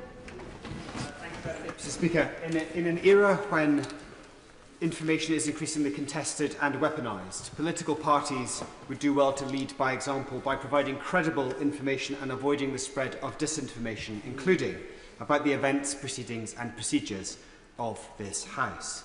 Given that Baroness Casey's report addresses what is, frankly, a matter of the utmost sensitivity involving highly vulnerable young girls, can I ask the Secretary of State to ensure that the operation and eventual findings of this report are communicated clearly, responsibly and in a timely manner to the public, and that disinformation is actively countered to prevent political distortion, the incitement of harm and the further diminution of public trust?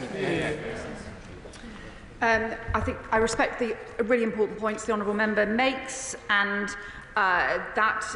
one of the issues, in fact, that Baroness Casey particularly raises is having inaccurate information, whether it be about ethnicity, whether it be about anything else. Having inaccurate information can cause huge problems, and the more that we make sure that information is robust, the better. Baroness Casey will also, as the Select Committee Chair said, be giving evidence tomorrow, and so people will also be able to hear directly from her as well as reading her report. Thank you, Madam Deputy Speaker. The victims and survivors of the grooming gangs and CSE have been institutionally let down, and we must make sure they are front and centre in our approach. So can I join other colleagues in saying that court delays must be looked at? This is a particular issue in West Yorkshire, and it's traumatic for the survivors. And can I just mention Baroness Casey reports on the Smith algorithm which West Yorkshire Police developed, which brought hundreds of people in scope as victims and survivors and helped prosecution rates. So can I ask that best practice is shared? Home Secretary. Yeah, Baroness Casey was impressed by the work that West Yorkshire Police had done using what they call the Smith algorithm. It's included in her report, which looks at just risk factors, looks at children missing from home, or repeated missing episodes, children in care, children missing from school, and areas where there were high risks, and use that in order to identify people who might be victims of child grooming and sexual abuse and exploitation, and then to pursue that evidence. And it's because they have done that that they have had a series of effective and successful prosecutions that have put perpetrators behind bars. And I join my honourable friend in welcoming that work they have done. Joy Morrissey. Thank you, Madam Deputy Speaker. I'd like to ask the Home Secretary, Madam Deputy Speaker, about the Sikh community that has come forward about historic sexual and child sexual abuse of Sikh women. And what they have said is these Sikh girls, when they came to the local authority, when they came to the police, when they've come, they were told, even by the media, that it was an ethnic problem, that was an Asian problem. And I welcome the fact that the Home Secretary is going to be recording data, but what data will that be, and how can Sikh girls who've been abused not be just told it's an Asian problem? Home Secretary. Can I welcome the point that the Honourable Member has made? It's immensely important that victims and survivors in every community of every ethnicity are able to get justice, are able to get the support they need, and the issues around race and ethnicity are never used as an excuse to ignore victims or to fail to pursue criminals who are committing the most terrible crimes. We want to work with the police to ensure that we can also get effective data and effective recording on victims, but also to make sure that there are the right kinds of services and support in place so that every victim is heard. And Clive Efford. Deputy Speaker, I'm shocked that the Conservatives don't seem able to recognise that they were in power for 14 years of the 15 to which Louise Casey refers to in her report. And if they were showing any kind of enthusiasm for an inquiry when they were in government, they would have called it.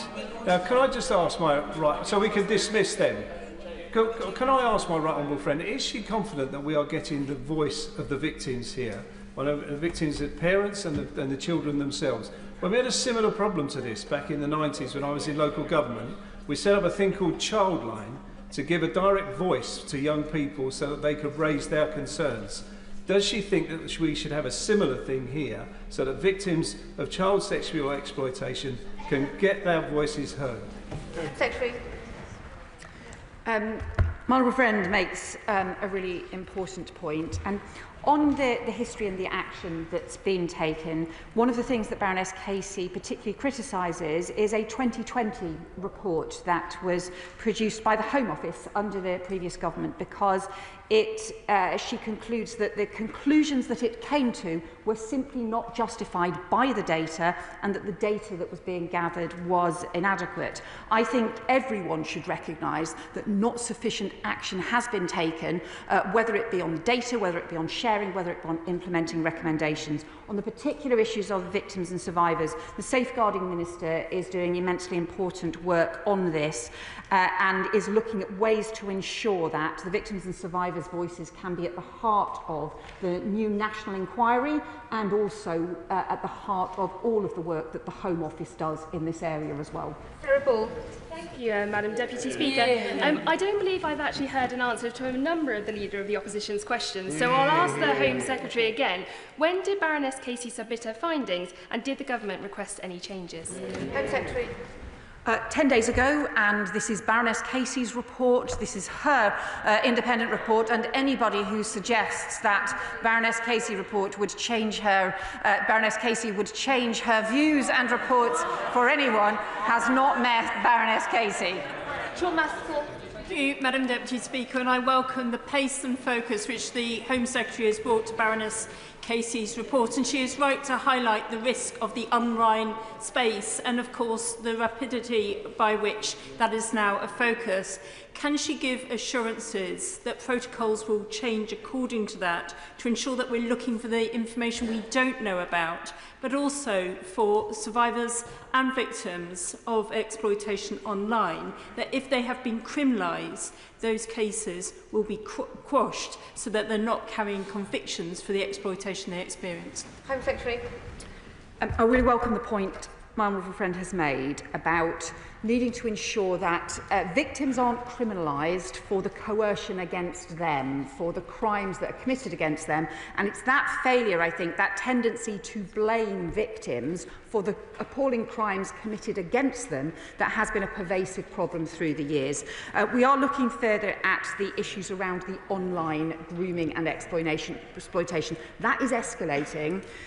In a complicated way, it does also involve more teenagers themselves being involved in that exploitation as well. That is more complicated to identify where people are being coerced and where they are actually criminals themselves who are committing these crimes.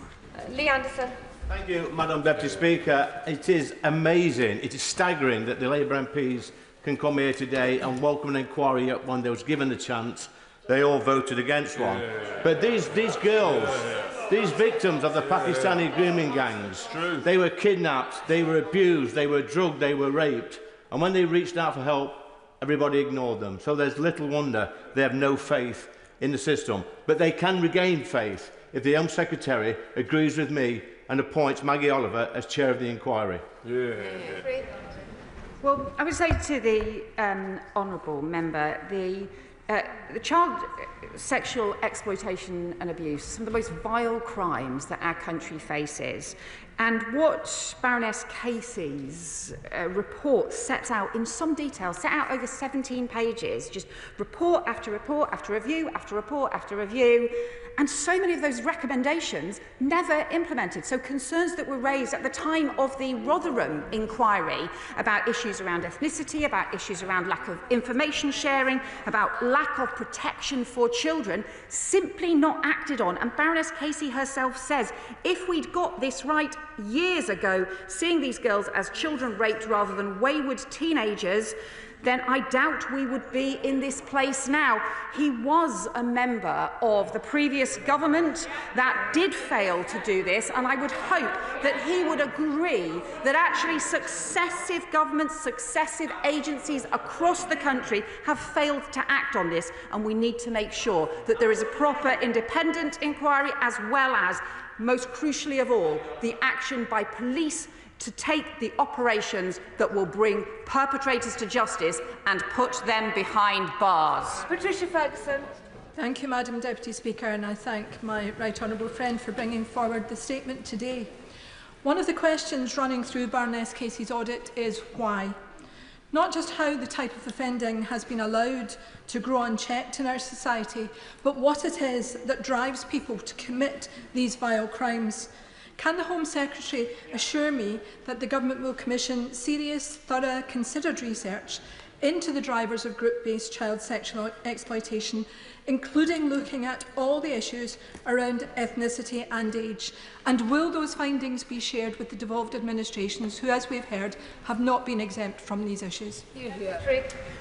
Yes, I can say to my honourable friend that we do accept this recommendation from Baroness Casey as part of her report. We will commission this research into the drivers of child sexual exploitation and also some of the wider drivers around violence against women and girls as well, so that we have the stronger evidence to keep children safe. Sir Julian Smith. Bradford and Keighley taxis operate in Skipton and South Craven. There's been some horrific cases in that area. Could she confirm that the inquiry will be not too restricted to Bradford and the bigger conurbations? And in the UK, we have a crisis in our inquiry system. They do all take too long. The COVID inquiry is still ongoing. It's an absolute scandal. Could she accelerate the timings, and would she give serious consideration to this public inquiry being held in the north of England? Home Secretary. So I do agree with him that there are challenges with inquiries that can take a very long time and can mean that victims and survivors, or those who are affected by the particular inquiry, can wait for a very, very long time for answers. That is why it is critical that actually we introduce and implement recommendations from previous inquiries, that we get on with it, that we strengthen the police operations now to put perpetrators behind bars. I can also tell him we will not restrict where the inquiry goes or where the Commission chooses to investigate.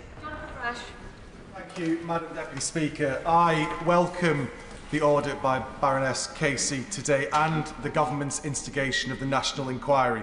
It must leave no stone unturned, it must lead to convictions, and it must lead to perpetrators and anybody complicit behind bars, where, as far as I'm concerned, they can rot.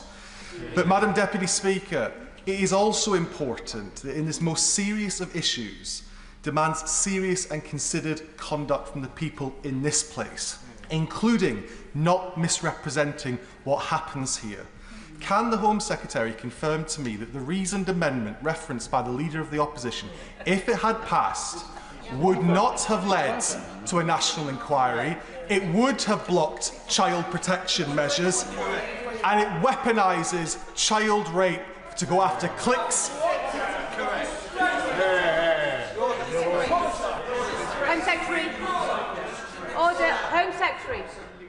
Well, I think we want to see action taken across the board in order to make sure that children are protected and also to make sure that recommendations are introduced. The Children and Wellbeing Bill that the party opposite voted against is the opportunity to implement 2 of the recommendations made in Baroness Casey's audit and in her report, and is right that we should be able to implement those changes in order to strengthen the protection of children and to keep young people safe. Sir Alex Shalbrook. Thank you, Madam Deputy Speaker. I welcome a lot of what the Home Secretary said today, and she keeps referring to institutional failures. Now, in Bradford in 2020, a little girl, Star Chamber, was murdered by her mother's partner. And evidence came to light from neighbours, etc., and from social services that it was dismissed because they were feared of being accused of being homophobic because it was a lesbian couple. I've had issues in my constituency since the last election where worried about other labels that social workers may get. They have a tick box and leave the child at the bottom. So may I ask the Home Secretary that we don't lose sight that there is an institutional failing about people being afraid to offend one group or another, and often losing sight of the fact that the child is the most important part in this care service. Home Secretary.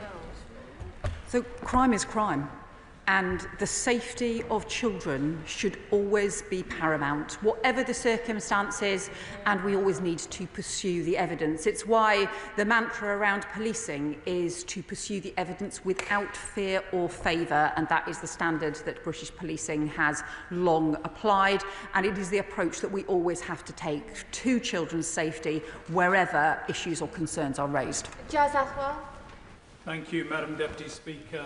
And can I also put on record my thanks to Baroness Casey and the Home Secretary, the first Home Secretary in 16 years to come here with an independent review. These girls, now women, were abused, traumatised, and then re-traumatised again by a system that did very little to protect them or help them get justice. We should always put the lives and safety of young girls in front of any political concerns, and for that reason, I welcome today's decision. Would the Home Secretary lay out how predators and those who denied victims justice will be held accountable following this inquiry? Home Secretary. Well, it's clear that we need to ensure that recommendations are implemented. One of the conclusions that the Baroness Casey audit comes to is it says the timeline set out above, and this is the history of failed reports in the past, shows a pattern of case after case of offending that is prosecuted, reviewed, and then recommendations for improvement made and repeated, but not followed through. We become so used to hearing about these issues that they become more about justifications for failures than problems that need to be fixed. We have to make sure that these problems are fixed. Greg Stafford. Thank you very much, Madam Deputy Speaker, and I welcome the Home Secretary's statement that those who are convicted of such crimes will not be able to take part in the asylum system. I would suggest to her that she may want to go and extend that to all crimes against the person. But the question that my honourable friend, right honourable friend from the front bench asked was, will she make sure that no human rights, fallacious human rights claims can be made so that these people cannot be deported if convicted of these crimes? Secretary. So we are strengthening the safeguards in the asylum system. I think the system that we inherited was too weak, didn't have strong enough systems both to ensure that the rules are respected and enforced, but also particularly to deal with issues around criminality and issues around public risk. So we are strengthening those safeguards, including the law around sexual offences, including too looking particularly at the issues about the way in which Article 8 is being interpreted. And also, we are strengthening public protection arrangements. So if there are any issues raised by the police or by others about any safety risk for anybody in the asylum system, we are bringing in new arrangements to ensure that there are joint public protection agreements and arrangements between the police and immigration enforcement to ensure that people can be kept safe. Laura Kirk-Smith. Deputy Speaker, and I welcome the clarity and the focus on action that the Home Secretary has brought to the House today. I spoke this morning to the father of a young woman in my constituency who was the victim of child sexual exploitation. He thinks this is the right way forward, but his concern and mine is for the victims and the survivors whose trauma will be opened up again by this process. As he put it, when you open Pandora's box, you've got to have the tools to deal with whatever comes out. Can the Home Secretary say more about the tools that she will put in place to support the survivors at the heart of this? Secretary. My honourable friend makes a really important point, because I think too often victims and survivors have been asked to tell their story, often to multiple different agencies, and then have seen no action, and it simply strengthens the distress that they feel. 7,000 victims and survivors gave evidence to the independent inquiry on child sexual abuse. So we will work closely, and the Safeguarding Minister will work closely as we draw up the arrangements for the national inquiry to keep victims and survivors in our minds. We need to make sure that they do have support, and that the points that she has raised on behalf of her constituent, for them and for their families, are properly taken seriously. Khan. Thank you, Madam Deputy Speaker. Can I welcome the Home Secretary's statement, in specific allowing the NCA to head this operation with other partner agencies, of course working across all regions. As a barrister, I've spoken to many NCA officers and law enforcement officers. One criticism which is consistent is that they do not have enough resources. This is going to be an enormous investigation up and down the country. Will the Home Secretary assure this House that they will not be limited to resources which they need in order to complete this investigation? Home Secretary. Well, we have already provided some additional resources for policing to be able to undertake the assessment and the identification of cases that were closed that need to be reopened, or where other lines of inquiry need to be followed up. He will know too that the National Crime Agency already does immensely important work through Operation Stovewood around South Yorkshire, and also through the work that it does on online child abuse. What we need to do is to bring all the different programmes of work closely together, involving both the National Crime Agency but also the new Centre for Public Protection that we are setting up as well, which will be about setting new standards across the country and roll out the national operating model that all forces can then follow. Dixon. I'd like to start by commending the Home Secretary for the dignified way in which she gave her statement and her apology to the victims and survivors of sexual exploitation and grooming gangs for past failures. I'd like to associate myself with her apology. Madam Deputy Speaker, I welcome that the Government have accepted the recommendations of Baroness Casey's rapid audit and the announcement of a national criminal operation to pursue and convict perpetrators. Justice for victims of these horrific crimes must always be our top priority. West Yorkshire Police have taken a proactive approach to securing justice for victims. As recently as January of this year, 8 men have been given jail sentences of nearly 58 years for multiple sexual offences against 2 children in Keighley in the 1990s. Will she join me in commending the work of West Yorkshire Police in bringing perpetrators of these vile crimes to justice? Well, my honourable friend is right to highlight the work of West Yorkshire Police. They have done pioneering work to find new ways to identify victims who may be at risk, to follow the evidence where you have repeat missing cases, and then also to be forensic and determined in the pursuit of action. They have, and I would commend the work of the Assistant Chief Constable as part of this too, and it is learning from the work that they have done that we want to make, following Baroness Casey's recommendation, a central part of the national criminal operation. Dr. Neil Shastri-Hurst. Thank you very much, Madam Deputy Speaker. And the sexual exploitation of vulnerable children in this country is a stain upon our society. But the victims don't just want to have the truth out, they want transparency. And with that in mind, can the Home Secretary confirm that the government didn't ask Baroness Casey to change any elements of her report? Yes or no? Home Secretary. This is Baroness Casey's independent report. The whole point about asking somebody like Baroness Casey to do an independent report is that you know that she will come to her own conclusions, not anybody else's. As you will see, it has Baroness Casey's forthright style, forthright conclusions, and I think she will make clear in her evidence tomorrow at the Select Committee that these are her conclusions. And Eldridge. Thank you, Madam Deputy Speaker. I want to pay tribute to victims, survivors and campaigners. I am 40 years old, and it has taken me to be 40 to be able to talk about some of the abuse that happened when I was a child. As one of the countless victims living with the impacts of grooming, sexual and psychological abuse, I found it galling to watch Tory and Reform members who never once lifted a finger. No, you didn't. You didn't. You didn't. Not one finger. Order. Shh. You didn't. You're talking through the chair. Quick question. There are many colleagues hoping to contribute.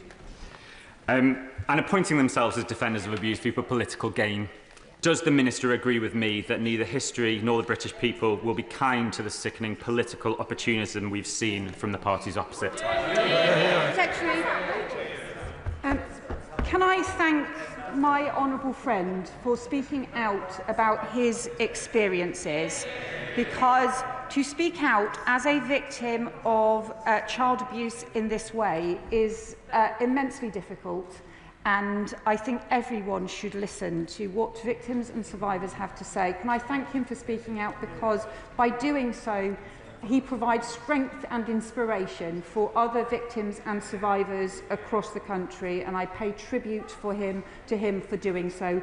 He is right that this should be something that everyone can agree on, because it's about the protection of children, it's about the tackling of serious crime, and I would hope that is something that all of us can do with respect and together. Julie Lewis. Well, I hope something else we can all agree on is our admiration for former Labour MP Anne Cryer, who back in 2003, which was only 5 years into a 13-year-long Labour government, exposed what was going on and was disgracefully smeared as a racist for doing so. So let us belatedly make an apology to her and thank her for her courage. So I do thank my former honourable friend, the MP Anne Cryer, because I think she did speak out and she did stand up for children who were being abused. And it's because of that that I recognise, as part of the response that I made to the 2022 child abuse inquiry, and also again today, that this has been historic failure over very many decades. But just as I recognise that historic failure, and that should be historic failure that everyone recognises, I hope he will persuade his front bench to also recognise the historic failure and to also take some responsibility. It's really sad that the Leader of the Opposition did not choose to respond and to join in the historic apology that in 2022 was a cross-party apology involving the former Home Secretary. I'm really sorry that she chose not to today. Pierce. Thank you, Madam Deputy Speaker. I'd like to very much welcome the Home Secretary calling a national inquiry.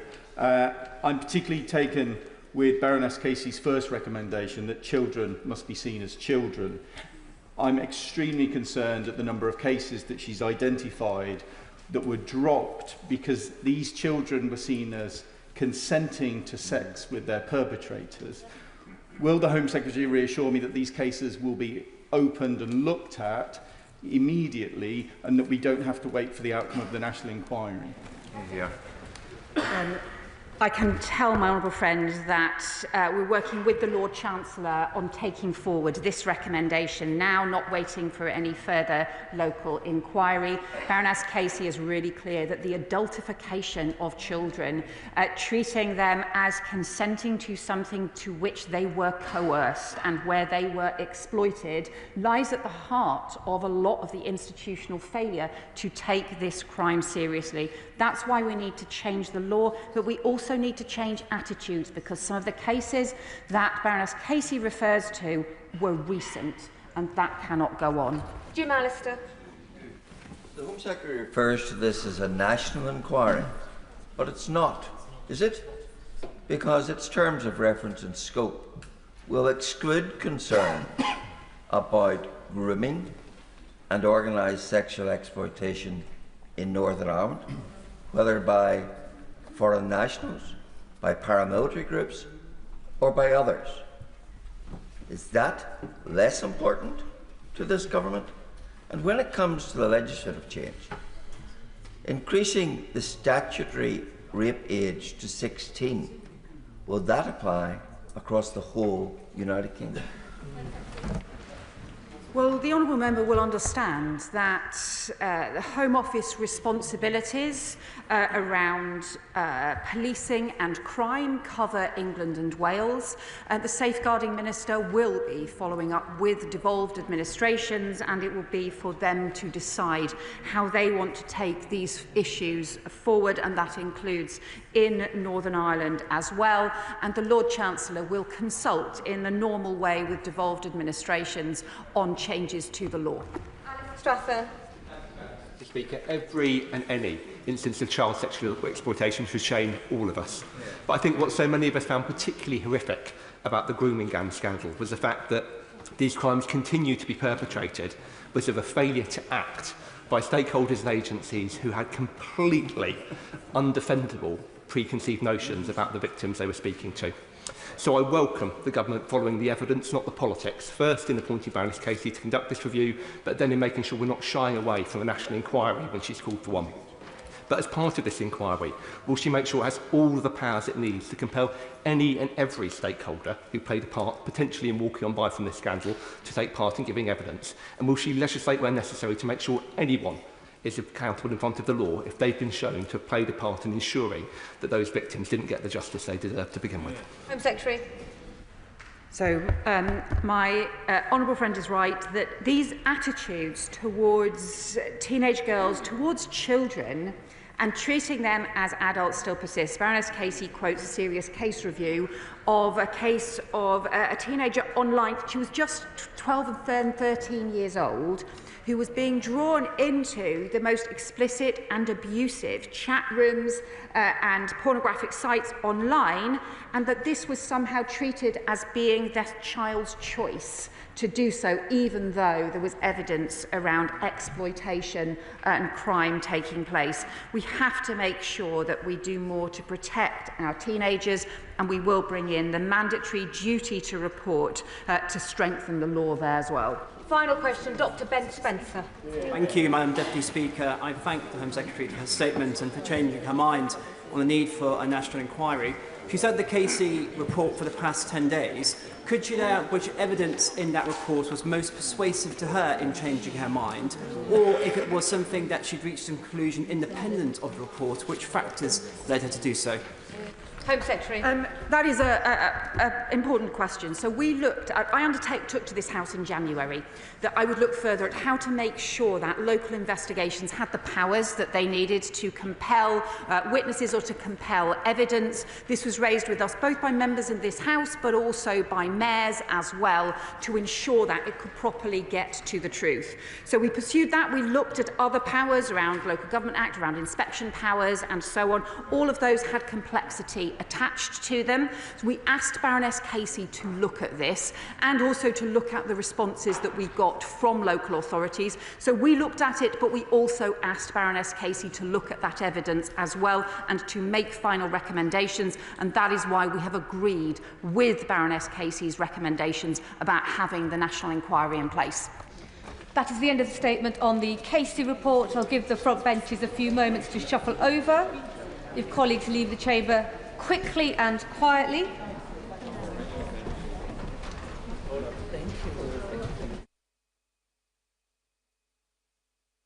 Now come to the statement on Iran-Israel conflict, and I call the Foreign Secretary, Sir David Lammy. Foreign Secretary. With permission, Madam Deputy Speaker, I will remind the House that the Foreign Office has been responding to 2 crises this past week.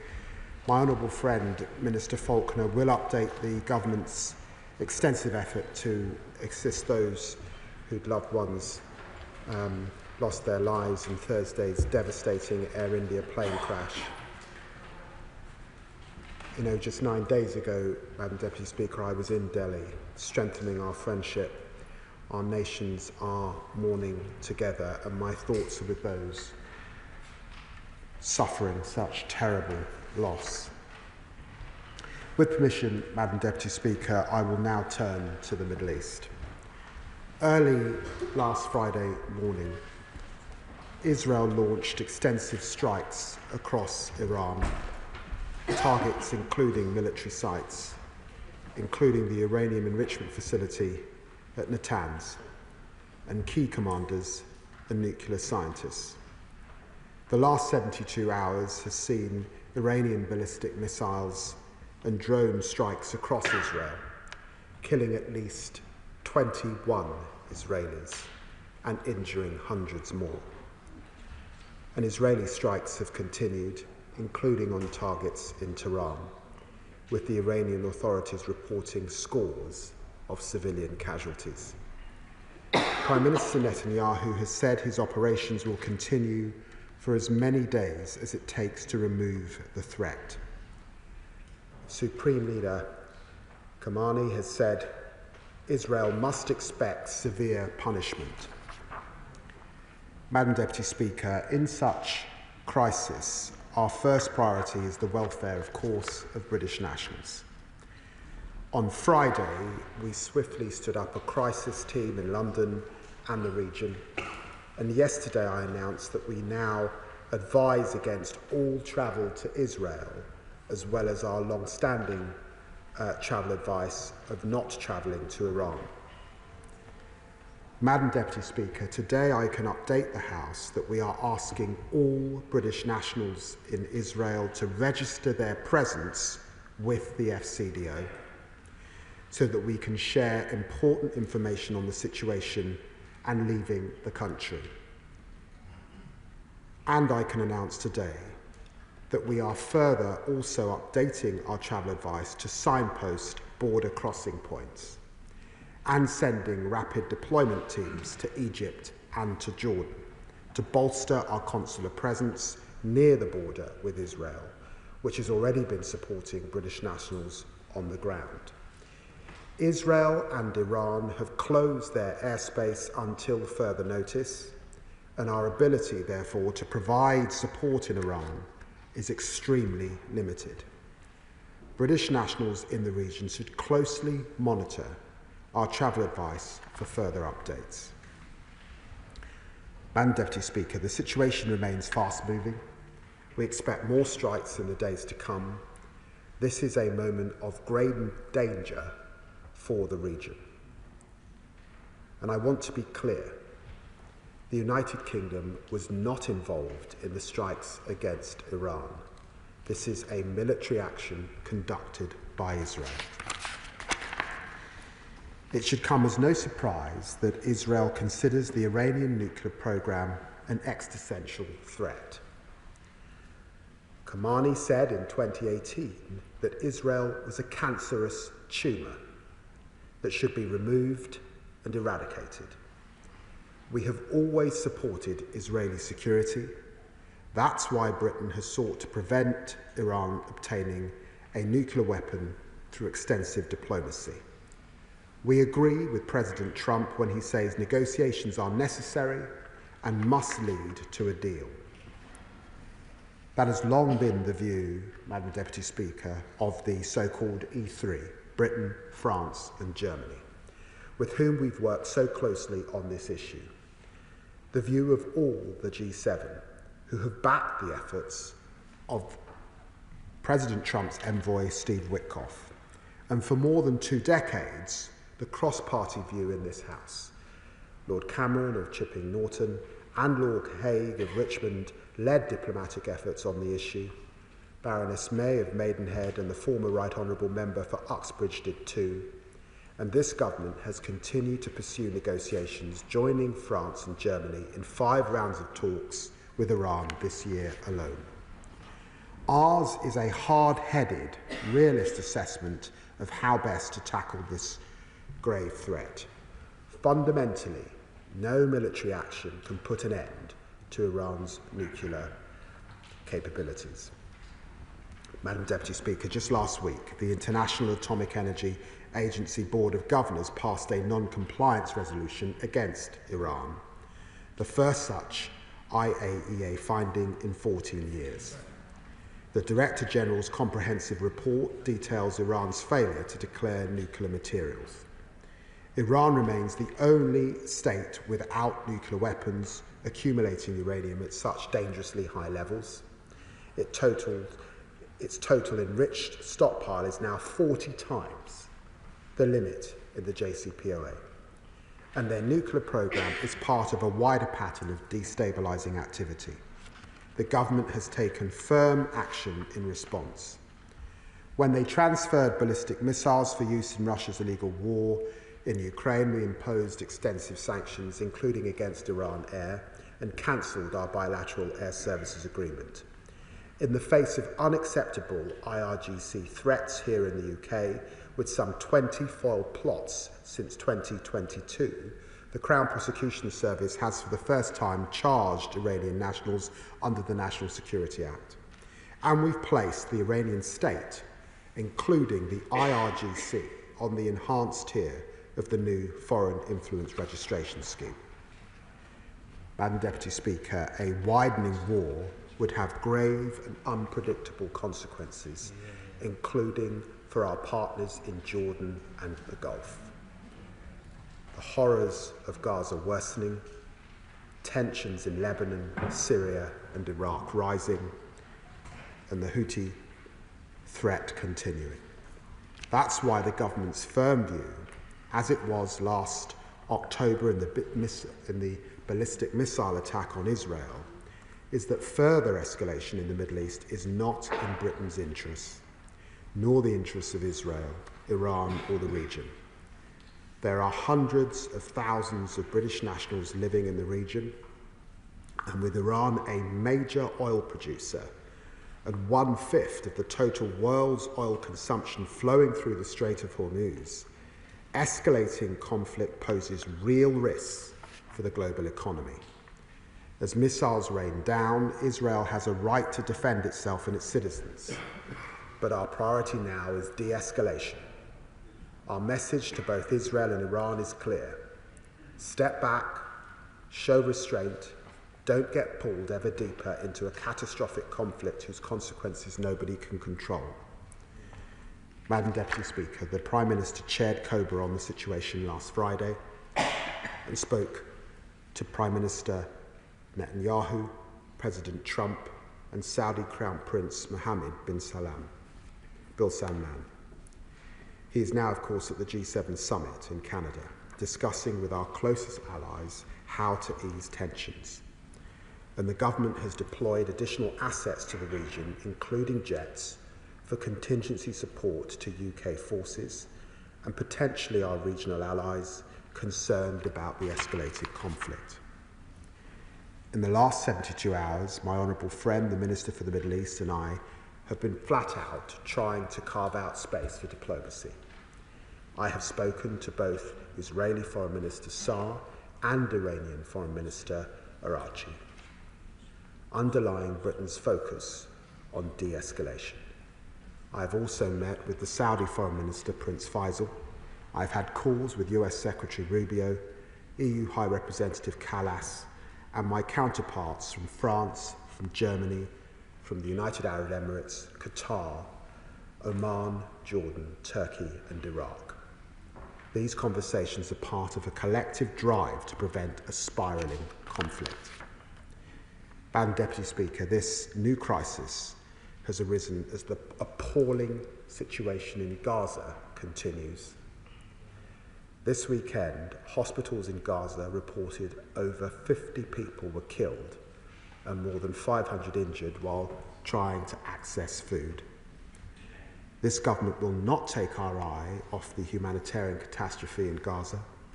We will not stop calling for aid restrictions to be lifted and an immediate ceasefire, and we will not forget about the hostages. This morning I met with Yvette Lefshitz and her family, whose courage and dignity in the face of Hamas barbarism was a reminder of the plight of those still cruelly held in Gaza. We will not stop striving to free the hostages and end the war. Madam Deputy Speaker, our vision remains unchanged. An end to Iran's nuclear program and destabilizing regional activity, Israel secure in its borders and at peace with its neighbors, a sovereign Palestinian state as part of the two-state solution. Diplomacy is indispensable to each of these goals. Britain will keep pressing all sides to choose a diplomatic path out of this crisis. I commend this statement to the House. Shadow Foreign Secretary Dame Priti Patel. Thank you, Madam Deputy Speaker. These are deeply dangerous times, and as the Foreign Secretary has already said, last week's IAEA report makes it abundantly clear that Iran's nuclear program has grown, with their stockpile of enriched uranium passing 400 kg and being enriched to 60%, which it has widely been noted is a level unprecedented for a state without nuclear weapons and beyond the need for any civilian use. The IAEA Director General also stated that Iran's actions and failure to cooperate has led to a significant reduction in the agency's ability to verify whether Iran's nuclear program is entirely peaceful. We share those concerns, and the reasons why Iran must never obtain nuclear weapons are clear. The Iranian regime is a prolific state sponsor of terrorism, with a stated intention to annihilate the world's only Jewish state. Given these concerns and the clear threat Iran poses, not only to Israel, but to the wider regional stability, Israel has the right to act in self-defense to degrade Iran's nuclear infrastructure. As well as posing a threat to Israel, Iran poses a direct threat to the United Kingdom and our interest. The Minister for the Middle East stated in April in a written parliamentary answer that Iran's nuclear program has never been more advanced and threatens international peace and security. And earlier this month, the Strategic Defence Review stated that Iran's escalating nuclear program presents a risk to international security and the global non-proliferation architecture. With that in mind, can the Foreign Secretary tell us what discussions he has had with the IAEA and give us his assessment on how close Iran was to having nuclear weapon capabilities that could strike Israel and our interests in the region? Given the report from the IAEA earlier this week, what direct bilateral discussions have government ministers had with their Israeli counterparts on this matter in the last few days prior to the action that was undertaken last week? He has spoken about conversations since the strikes commenced on Friday, but what discussions took place in the days preceding? Can the Foreign Secretary update us on the discussions with our partners in the region before the strikes on Friday? And since, for example, what discussions he's had with our friends in Bahrain in light of the ceasefire agreement and with Jordan in light of the previous airspace violations by Iran? Are these discussions purely diplomatic or do they cover defensive military planning? Last week on the 10th of June, during his statement, the Middle East minister said that they were in contact with the Israeli government that day. As that was after the IAEA report on the 9th of June, can the Foreign Secretary say during those discussions whether the nuclear threat from Iran and the IAEA assessment was discussed, or were they discussed in other matters? We also know from recent statements from the minister that relations between this government and Israel have become strained since last July. So what message does the Foreign Secretary have to all those who are concerned that constructive dialogue and diplomacy with Israel is not taking place? And with British nationals in Israel and the wider region, what efforts are underway to expeditiously help those who want to return to the UK to come back? And while the Foreign Secretary cannot rightly give operational details to the House, can he confirm if contingency plans have been updated recently for the evacuation of British personnel and assets from Iran. At the G7, will the Prime Minister be having substantive bilateral discussions with President Trump on this matter? On Iran's strikes at Israel, these are indiscriminately targeting civilians, and the whole House should condemn Iran for doing this. The UK has previously supported Israel in defending them from missile and drone attacks. So can the Foreign Secretary confirm if the UK has offered military intelligence and other forms of assistance to our Israeli allies in countering these attacks from Iran? The German Chancellor has offered this and is providing assistance to Israel. Has the UK made such an offer too? It is right that UK military capabilities have been increased in the region over the weekend. So can the Foreign Secretary tell the House whether he's prepared to take any retaliation, prepared to tackle any retaliation from Iran and its proxies, including the Houthis? Madam Deputy Speaker, although Iran's nuclear capabilities have been degraded, they are, as we know, in regular contact on nuclear issues with China and Russia, and have been for some time. Has the Foreign Secretary assessed the involvement of Russia and China that it may have had in supporting Iran's nuclear program to get to where it is today? Is he concerned that they will support Iran to rebuild their capability with materials and expertise following Israel's actions? And is he looking at applying sanctions, new sanctions, to constrain Iran's ability to rebuild, advance and accelerate their nuclear ambitions? Turning to the direct threats that Iran poses to our soil, the Foreign Secretary has rightly mentioned the plots foiled, the recent attacks, the recent arrests, and putting Iran on the enhanced tier of furs.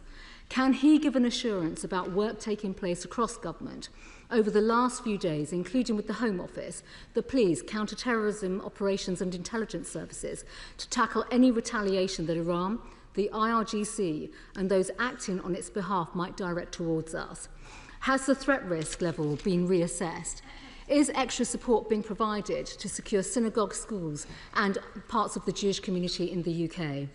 We all want to see peace and stability in the region where Iran, who is responsible for so much bloodshed, is now taking place. So can the Foreign Secretary finally update the House on the ongoing steps being taken to secure the return of the hostages from Hamas captivity, the work to get more aid into Gaza, and efforts to bring about a sustainable ceasefire? Foreign Secretary.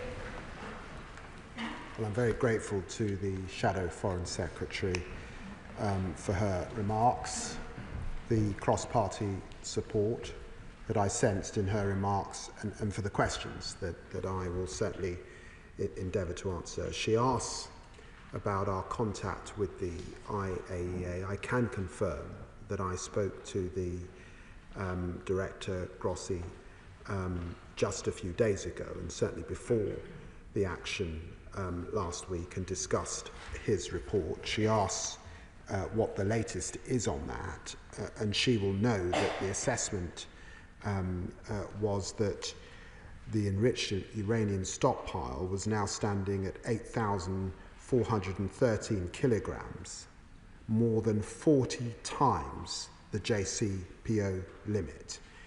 And the total high enriched uranium stockpiles was considered 9 significant quantities of high enriched uranium. She asked then what coordination we had given that information, and I want to reassure her that I have been in close touch, working in concert with my French and German colleagues over this period, and coordinating the three of us, working across our political directors, but also as foreign ministers in our messaging to the Iranian regime. And can I confirm to her that we will be speaking to the Iranian regime again in the coming hours to raise those concerns and heighten what I said about the need for diplomacy at this time. She asks quite properly about our long-standing relationship with Bahrain, and can I confirm that the Minister for the Middle East has spoken to Bahrain. She asks about our long-standing relationship with Jordan, and can I confirm that of course I've spoken to Foreign Minister Safadi in the last few days, and we continue to coordinate with our Jordanian friends and offer whatever support we can at this time.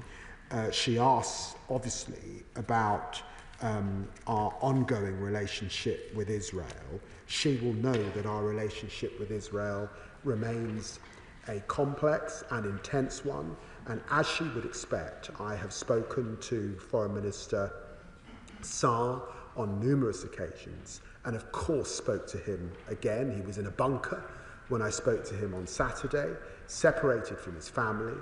I offered him condolences, and of course, as you would expect, the United Kingdom and Israel in these times, of course, coordinate and work together. We have disagreements, of course, and we've discussed that over this dispatch box, particularly about the humanitarian situation in Gaza. But we recognise that there are many Israelis, as we speak, in their bunkers, that there have been 21 casualties over this last period and over 500 people injured.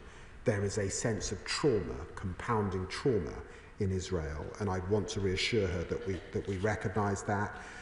Of course, the Prime Minister is discussing these issues with President Trump at this time, and I know the G7 meeting is going on as we speak. I want to reassure her also about our contact with hostages. That's why I was meeting with hostage families just today and undertaking to raise that issue again in this place. And what they asked me was to ensure that with this crisis we do not take our eye off the situation in Gaza, and that's why I made it a part of my statement.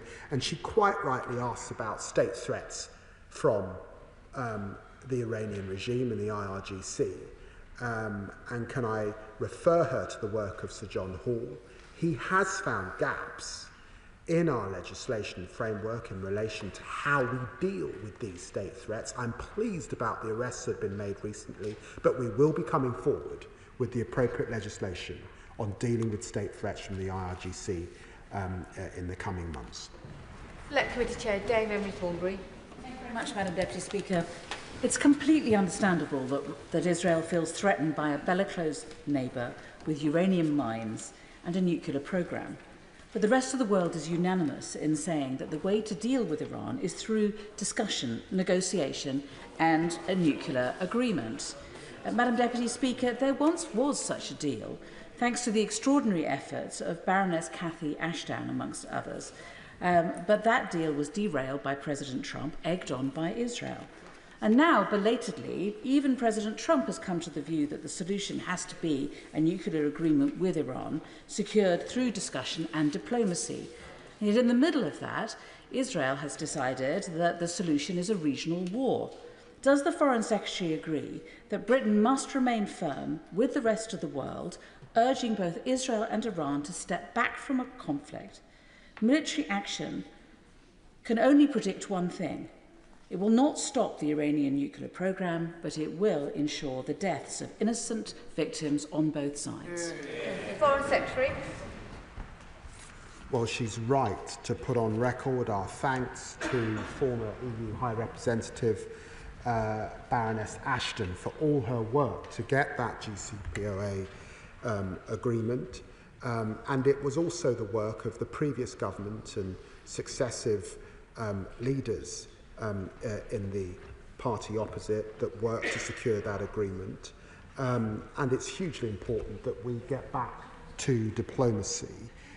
It is right to say, though, that the assessment of the IAEA is that there has been deception from the Iranian regime. And how do you account for having stockpiles that are 40 times over what they should be if you were sticking to the agreement? And that is why we must come together, yes, calling for restraint, but we do need diplomatic action. Iran cannot have nuclear capability, full stop. Liberal Democrat spokesperson Callum Miller. Thank you, Madam Deputy Speaker, and I'm grateful to the Foreign Secretary for advance sight of his statement, and to him, ministers and officials from the Department, for their efforts to support British citizens in the region. People across the UK have watched with horror as war has broken out between Israel and Iran. And as we consider the UK's response, let me begin with key principles on which I hope this House will agree. The State of Israel has a right to exist and to defend itself in line with international law. We stand against Iran's stated goal to wipe out the State of Israel and its use of the Islamic Revolutionary Guard Corps to support global terrorism and foster regional instability. So will the Foreign Secretary go further to protect UK residents, including Iranian and Jewish communities, from IRGC-sponsored terrorist actions on our soil, and finally prescribe the IRGC? Iran's ambition to create a nuclear weapon is a grave risk to the UK's interests and Israel's survival. But successive governments have been right to seek to contain that risk through diplomatic means. The Netanyahu government's unilateral military action, which it took against the advice of allies and without forewarning, has severely undermined those efforts.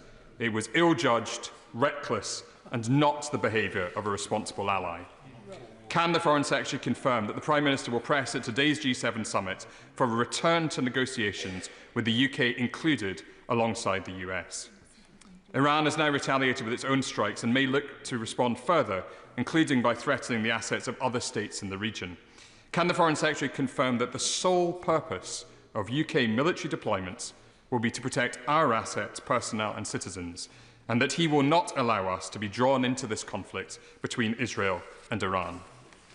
What specific steps is the Foreign Secretary taking to ensure that while the focus is on this crisis, we do not lose sight of the need to secure the unconditional release of the hostages held by Hamas and to maintain scrutiny on the extreme actions of the Netanyahu government towards Palestinians in Gaza, East Jerusalem and the West Bank, and so as to protect the possibility of a two-state solution? Will the UK government heed the call of all 72 Liberal Democrat MPs for the immediate recognition of Palestine? Foreign Secretary. Well, I'm grateful to the honourable gentleman for his remarks and the tone with which he made them, because I think in matters of war, it's always important that this House can speak with one voice.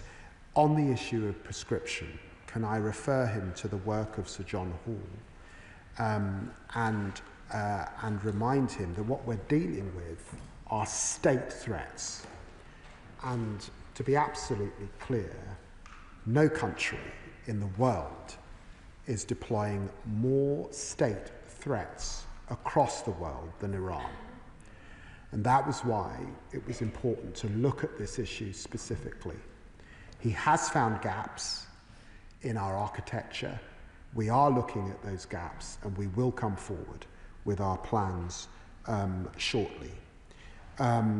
He rightly talks about the important work of negotiation and diplomacy and what sits behind that.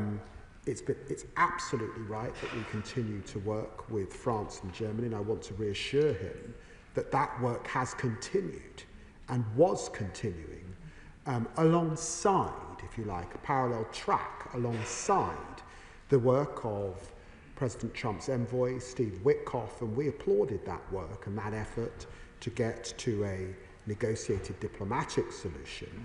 But it is a solution that will require Iran giving up its nuclear capability. It will involve Iran getting serious about what those centrifuges under mountains are really for. And we're pretty serious, we're very serious about that. And that's what we were insistent with, and that's why we said there would be a snapback, and we would impose very severe sanctions. Those sanctions would hit once again Iran if we didn't see compliance. And of course, he puts on record his views on Gaza, and we have exchanged that many times across this chamber. Sir Mohammed. Thank you, Madam Deputy Speaker. I welcome the work of the Foreign Secretary and the diplomatic actions that have taken place so far.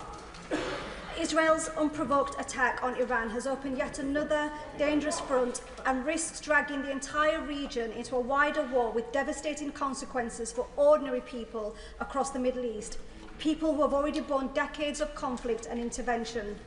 Given that Israel's claims have been challenged even by US intelligence assessments, can the Foreign Secretary assure this House that no UK military support, whether direct or indirect, will be given without the clear and explicit consent of this House, and that this government has learned the hard lessons of Iraq and Libya and will not repeat them? Foreign Secretary. Well, can I say to the Honourable Lady, categorically, the UK is not involved in Israel's strikes. We do have an important regional role. We have UK assets, of course, in Cyprus. We have them in Bahrain, we have them in Qatar, and we have a role, an important role in Operation Shader, where we're dealing from terrible threats to us and our allies from Daesh and other things. So we have important relationships in the Gulf and the wider region, and that's why my honourable friend, the Defence Secretary, has, as a precautionary step, sent further military aid to the area. Sir Julian Lewis. Until the people of Iran rise up and overthrow the dreadful mullah's regime, it's obviously true what the Foreign Secretary says when he says no military action can put an end to Iran's nuclear ambitions, because even if their capacity was entirely destroyed, they could start rebuilding it. Having said that, though, it is true that it's possible to contain those ambitions by knocking back their capacity repeatedly until such time as they no longer wish to acquire nuclear weapons. So I just advise the Foreign Secretary to think carefully about the question of diplomacy alone containing those ambitions, because one day we might wake up and find that a successful nuclear test has been carried out by Iran. I'm always prepared to take friendly advice from the honourable gentleman. This is a very serious threat. We know that JCPOA had been breached. President Trump has been pretty clear in his expectations. I have been pretty clear with the Iranian foreign minister.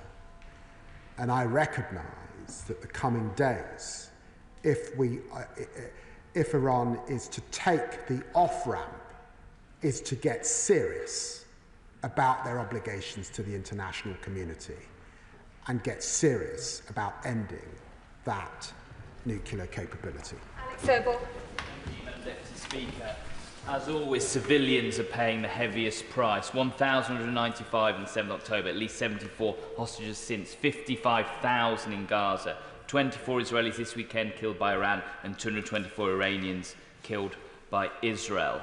We need to de-escalate this conflict, and quickly, and the 55,000 people in Gaza deserve a future. I understand that the Saudi-French co-chaired conference has now been delayed on the two-state solution. What are we doing to get that back on track, and how are we going to progress this solution forward? Well, I recognise that my honourable friend has been a long champion of these issues. He's right that the French, alongside the Saudi Arabians, took the decision to postpone this conference. I think that was the right decision, and he will understand that there were many partners, particularly Arab partners and partners in the Levant, that want to be in their countries at this time. There's a lot of diplomacy. He's heard the list of countries that I've been speaking to, and we must focus our effort on ensuring that we get that ceasefire in Israel and Gaza, but also that we deal with Iran's nuclear capability. I please urge colleagues to keep their questions short, and for the Foreign Secretary to keep his answers short. David Reid. Thank you, Madam Deputy Speaker. Does our closest ally, the United States, agree with this position on this situation? And if not, what do we differ on? Foreign Secretary. Well, I'd refer him to the remarks that were made by Secretary Rubio on the outbreak of this new war, and I would refer him to the statements that have been made by Donald Trump, where he clearly indicates an off-ramp for Iran if they get serious about diplomacy and accept the olive branch that he reached out with Steve Witkoff. Ruba Hogg. Thank you, Madam Deputy Speaker. Ealing's long had a big Iranian diaspora. In 1978, when England didn't qualify in the World Cup and Iran did, a lot of my class was supporting the latter. And now they're my adult constituents and they've been caught up in all this. So I wondered if my right honourable friend could tell me what steps he's taking to ensure safe passage of our constituents back home, including one of mine who needs to resume her cancer treatment and urgently wants to come back to England. Well, let me just put on record the huge admiration that I'm sure many of us across this House have for what was formerly known as Persia and the great history of the Iranian people and how remarkable they are and how awful it is that they're suffering under this horrendous regime.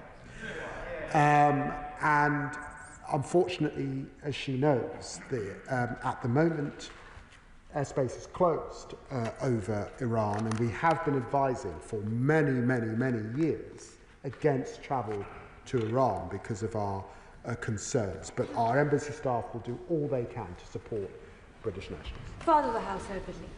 The Foreign Secretary knows that many of us have been prepared to speak up again and again on behalf of suffering Palestinians and be a critical friend of Israel. But will he agree, in this occasion, we must stand shoulder to shoulder with our Israeli ally? The fact is that this is a death cult. You can't appease a death cult like the Nazis or Iran by appeasement and simply by diplomacy. They're cocking a snoop at us, and they are inches away from a nuclear bomb. So will he stand, and I'm sure he's going to make this absolutely clear, shoulder to shoulder with Israel and our American ally in proclaiming the right of Israel to exist at all? Now, Foreign Secretary. Absolutely. Thank you. Damien Egan. Thank you, Madam Deputy Speaker. A painful lesson of Israeli and indeed Jewish history is that when someone tells you that they want to destroy them, believe them. The Iranian regime has made its intentions to destroy Israel clear for decades now. We'll all be familiar with the term never again, which came out of the concentration camps of Europe. And I'd like to ask the Secretary of State if he agrees that this is one of those moments when we can say never again is now. Well, I'm grateful to my honourable friend, and I know that, again, he has been on these issues for many, many years, long before he came to this place. And we recognise the threats that Israel is facing. And we also recognise the threat, the tremendous threat, not just to Israel and in the region, if Iran were to get a nuclear weapon. And what it would mean for all of us who've worked so hard against nuclear proliferation, because as Iran follows, others would come in their wake. We must stop this happening. Sure. Can I thank the Foreign Secretary for his statement today? Clearly, we have differences with the Netanyahu regime, but Israel is a close ally and friend of the United Kingdom. Iran is a terrorist-supporting state, Hezbollah, Hamas, Houthis, Assad, destabilising the region, rejecting the IAEA and international proposal to prevent nuclear proliferation and limit uranium enrichment, and sponsoring terrorist actions on the streets of Britain. Doesn't he feel that Israel is now doing the world's dirty work on behalf of us all? Foreign Secretary. Well, the honourable gentleman brings his usual eloquence to these matters. I would agree with him, save for his initial remark. I would not call it the Israel regime. I think it's a democracy, and it's a democracy with all the ups and downs and faults of any democracy to that extent. And of course, I recognise that this is an existential threat for Israel and its people, which is why I believe it's important that we ask for restraint at this time, because we don't want to see regional escalation. And it's why it's important that diplomacy prevails. John Pearce. Thank you, Madam Deputy Speaker. The Iranian regime threatens peace and security around the world. It destabilises the Middle East through its terrorist proxies, Hamas, Hezbollah, the Houthis. It supports Russia's invasion of Ukraine. It is sworn to wipe Israel off the face of the earth. They must never be allowed to have a nuclear bomb. Does the Foreign Secretary agree with me that that should be achieved through diplomacy, and all of the world's efforts should be placed on Tehran to back down, to sign a deal and end this conflict? Yes, I do. Cameron Thomas. Thank you, Madam Deputy Speaker. I welcome the Foreign Secretary's statement. The Iranian regime is a malignant international force, and who knows how many British lives have been lost to their sponsorship of international terrorism. The Iranians did explicitly state a threat towards our assets and our people in the Middle East. How much confidence does he have in our ability to mitigate those threats? Secretary. Huge confidence in our force protection measures, and to remind him that we have important military and intelligence assets in the region, and that we have bilateral defence relationships with Jordan, Saudi Arabia, Oman, UAE, Qatar, Bahrain, Kuwait, Iraq, Lebanon, Egypt, and of course Israel. Tulip Siddiq. Thank you, Madam Deputy Speaker. I'm very concerned about my constituents, Natasha, Joshua and Gemma, who are stuck in Israel after travelling there for a wedding. They sent me a desperate message saying that they're worried about their own safety and facing a daily cascade of missiles. They have registered their presence with the Foreign Office, and I have heard what the Foreign Secretary has to say today, but could I ask him to publicly reassure their families in my constituency of Hampstead and Highgate that he's doing all he can to bring British nationals home to safety? Well, can I absolutely say that for Iranian dual nationals, British nationals who are in Iran, 224 casualties just over the last few days, 1,277 injuries. Of course, this is a terrifying time as people hide in their homes. That's why we have embassy staff working around the clock, and of course, we offer our full support, notwithstanding that the airspace is currently closed. I've been contacted by a significant number of my constituents who are currently stranded in Israel, unable to leave because of the lack of return flights to the United Kingdom. This includes a constituent with significant medical needs. Can I urge the Foreign Secretary to further strengthen the Foreign Office's offer? I do welcome the advice they're now providing in relation to routes back to the UK, although I note it has taken some time for that to happen. But can he also update the House on what contingency plans the Foreign Office and government more generally is undertaking for repatriation should the situation deteriorate further and that be required? And are they registering details of UK nationals in Israel to that end? Secretary. Well, can I reassure the right honourable gentleman that we are asking all nationals in Israel, our UK nationals, to register their presence so that we know that they're there, so that we can update them in what is a very fast-moving situation. And can I reassure him that we have sent a rapid force of diplomats to the border to facilitate exit. He will understand the airspace is closed, so there is no way of leaving by commercial flight, but there are routes, particularly out of Jordan, and we will do all we can to facilitate that. Belrabir-Adi. Thank you, Madam Deputy Speaker. Yesterday, the Chancellor confirmed that UK military assets could potentially be used to help defend Israel. We are sending military aircrafts to the Middle East, which the Prime Minister has not ruled out being used to help Israel. And the Armed Forces Minister recently confirmed in a response to a written question that the UK is training IDF personnel on UK-based training courses. Does the Foreign Secretary acknowledge that through bolstering Israel's military in this way, we are actively demonstrating our support for one side in this conflict? And does he therefore accept that this undermines our calls for a diplomatic solution and de-escalation? Well, can I say to my honourable friend that it's important to state that the UK did not participate and is not participating in Israeli strikes, but we do have a proper role to play in regional security. She wouldn't expect me to comment on operational defence and intelligence matters, but except to pray and aid the defence bilateral relationships that we have in the region. Thank you, Madam Deputy Speaker. The reality is that there's a long history of diplomacy just being used as a cover to reach the ultimate aims of what countries want to do. For example, Russia with the INF Treaty constantly building hundreds of nuclear weapons, making that treaty worthless. And I just want to put on record that Israel has my absolute full support in the action it's taking. It's doing the world's dirty work. But what I want to ask the Foreign Secretary is he and his right honourable friend, Secretary of State for Defence, in the middle of working out how we make sure the Straits of Hormuz stay open for the very vital international trade? Well, I'm very grateful to the honourable gentleman for putting square the economic interests that we have at this time and why diplomacy is so important against that backdrop. Oil prices jumped to $78 a barrel.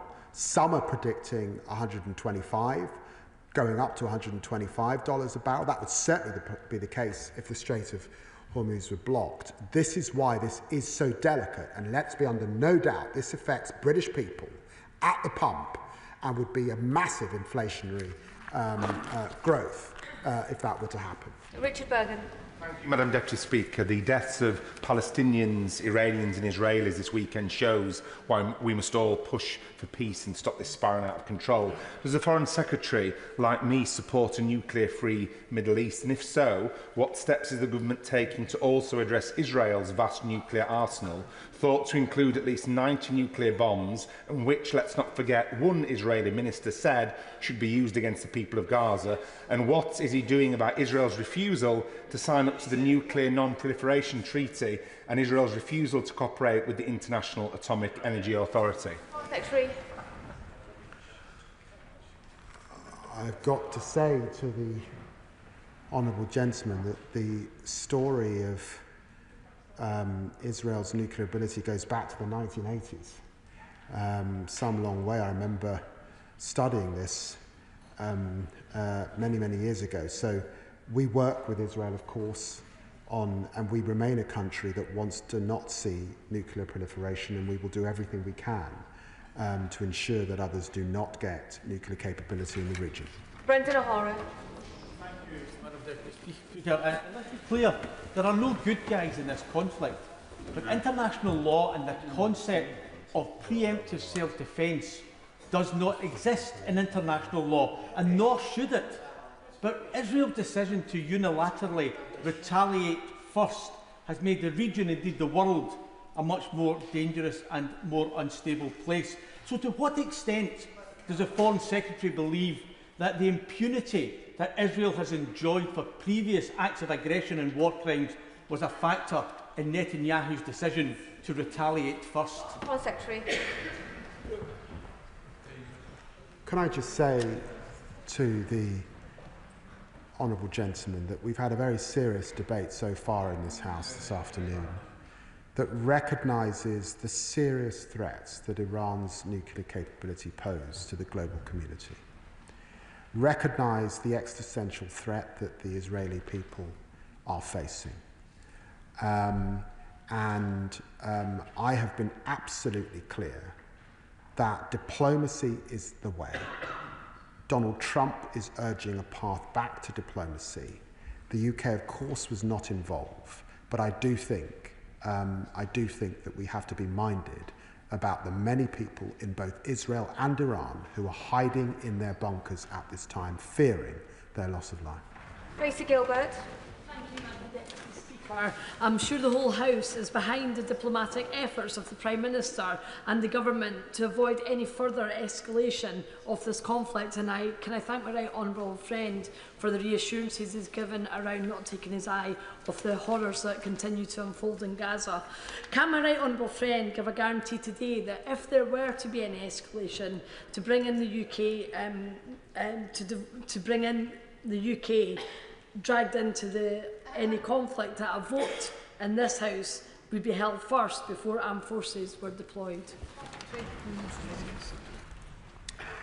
As this conflict escalates, our message to both Israel and Iran is very clear: de-escalation and restraint. Kit Malthouse. Madam Deputy Speaker, of course all our thoughts are with the British citizens caught up in this horrible exchange, an alarming exchange of ordnance, but the Foreign Secretary said he was keeping his eye on Gaza. I'm not quite sure what that means. It's certainly the case that the eye of the world has been drawn to the footage that emerged as the missiles had flown, of young children shot and bleeding out their lives in the sands of Gaza. As you said, 50 people hospitalised over the weekend or shot dead while begging for food. And just this morning, 38 people killed while queuing for food or attempting to obtain food from the new American-sponsored distribution system. What comfort should all those bereaved families in Gaza take from the fact that he is keeping his eye on this situation? Well, look, let me say to the right honourable gentleman, today, in my office, I was with a hostage family, a wonderful woman who lost her husband, who was there with her daughter, asking me to keep Gaza at the forefront of my mind and to raise it in the chamber this afternoon. And that's why there was an extensive part of that in my speech. I have spoken to all partners in the region. I will speak again very shortly to Prime Minister Mustafa, and we are absolutely clear that the aid needs to get in, that those hostages need to get out, and we want to see a ceasefire. And I will continue to talk and work with our American partners particularly, and our partners in Qatar, to bring about that ceasefire. Lorraine Beavers. Thank you, Madam Deputy Speaker. I have spent nearly a year in this chamber watching our country pleading with the Israeli government to de-escalate in Gaza. They have not. Strong words and desperate pleas haven't worked. Is now the time to recognise the state of Palestine as we promised in our manifesto? Is now the time to extend last week's welcome sanctions to other members of Netanyahu's regime, including the Prime Minister himself? If not now, when? Well, can I say to my honourable friend that I understand the strength of feeling she feels on Palestinian recognition, and she will know that we have always been clear that of course there's a role for recognition as part of a process, and we will continue to work with allies in the region and in Europe to bring about that process that brings about recognition and the two states that we hold dear. We only have another 15 minutes to go, so long questions are just taken away from other colleagues. Christy Jardine. Thank you very much, Madam Deputy Speaker. I thank the Foreign Secretary for his statement and welcome particularly the measures about bolstering our consular support.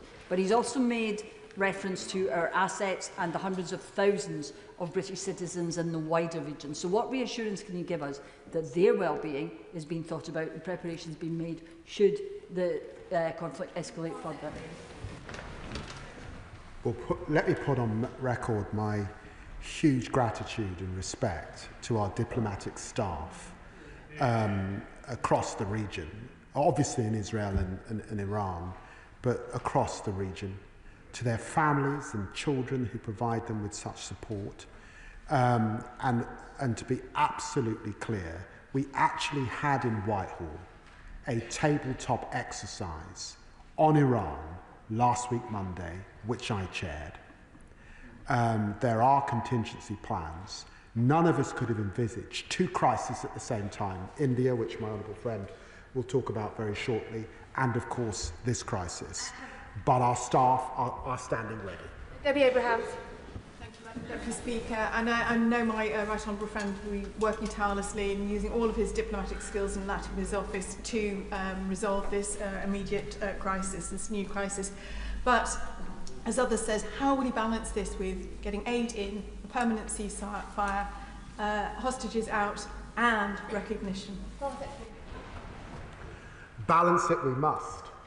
Balance it we must, because those are the issues that we currently deal with, and we remain determined to press for what we want to see in Gaza, to stand up for those that we're hugely concerned about in the West Bank, and she saw the statement that I made last week in relation to that, but also to be absolutely clear about Iran's intent and capability at this time and what we must do to stop that happening.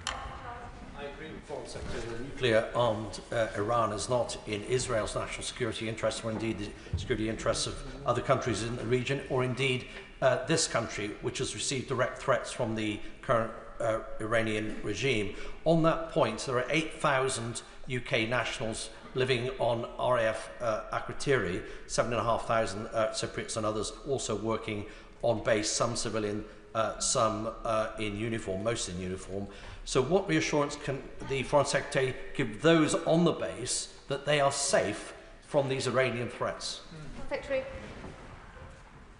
Well, he will know that we have capabilities working with partners that can ensure that our people are as safe as they need to be. And he's quite right to reference RAF Akrotiri, the work of our colleagues in Cyprus, Bahrain, Qatar, hugely important at this time.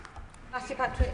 Thank you, Madam Deputy Speaker. When the UN's nuclear watchdog says that Iran is closing in on the ability to develop up to 9 nuclear weapons, I worry.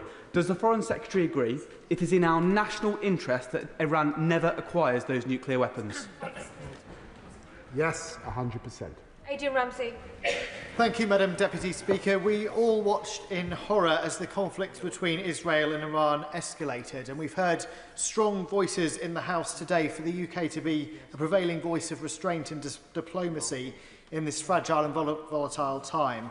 While everyone here recognises the brutal nature of the Iranian regime, the focus has to be on de-escalation. So I am concerned to hear about the RAF jets being sent to the Middle East. Will the Foreign Secretary therefore make it clear the UK will play no part in any aggression, and will he explicitly rule out any further military support for the Israeli government?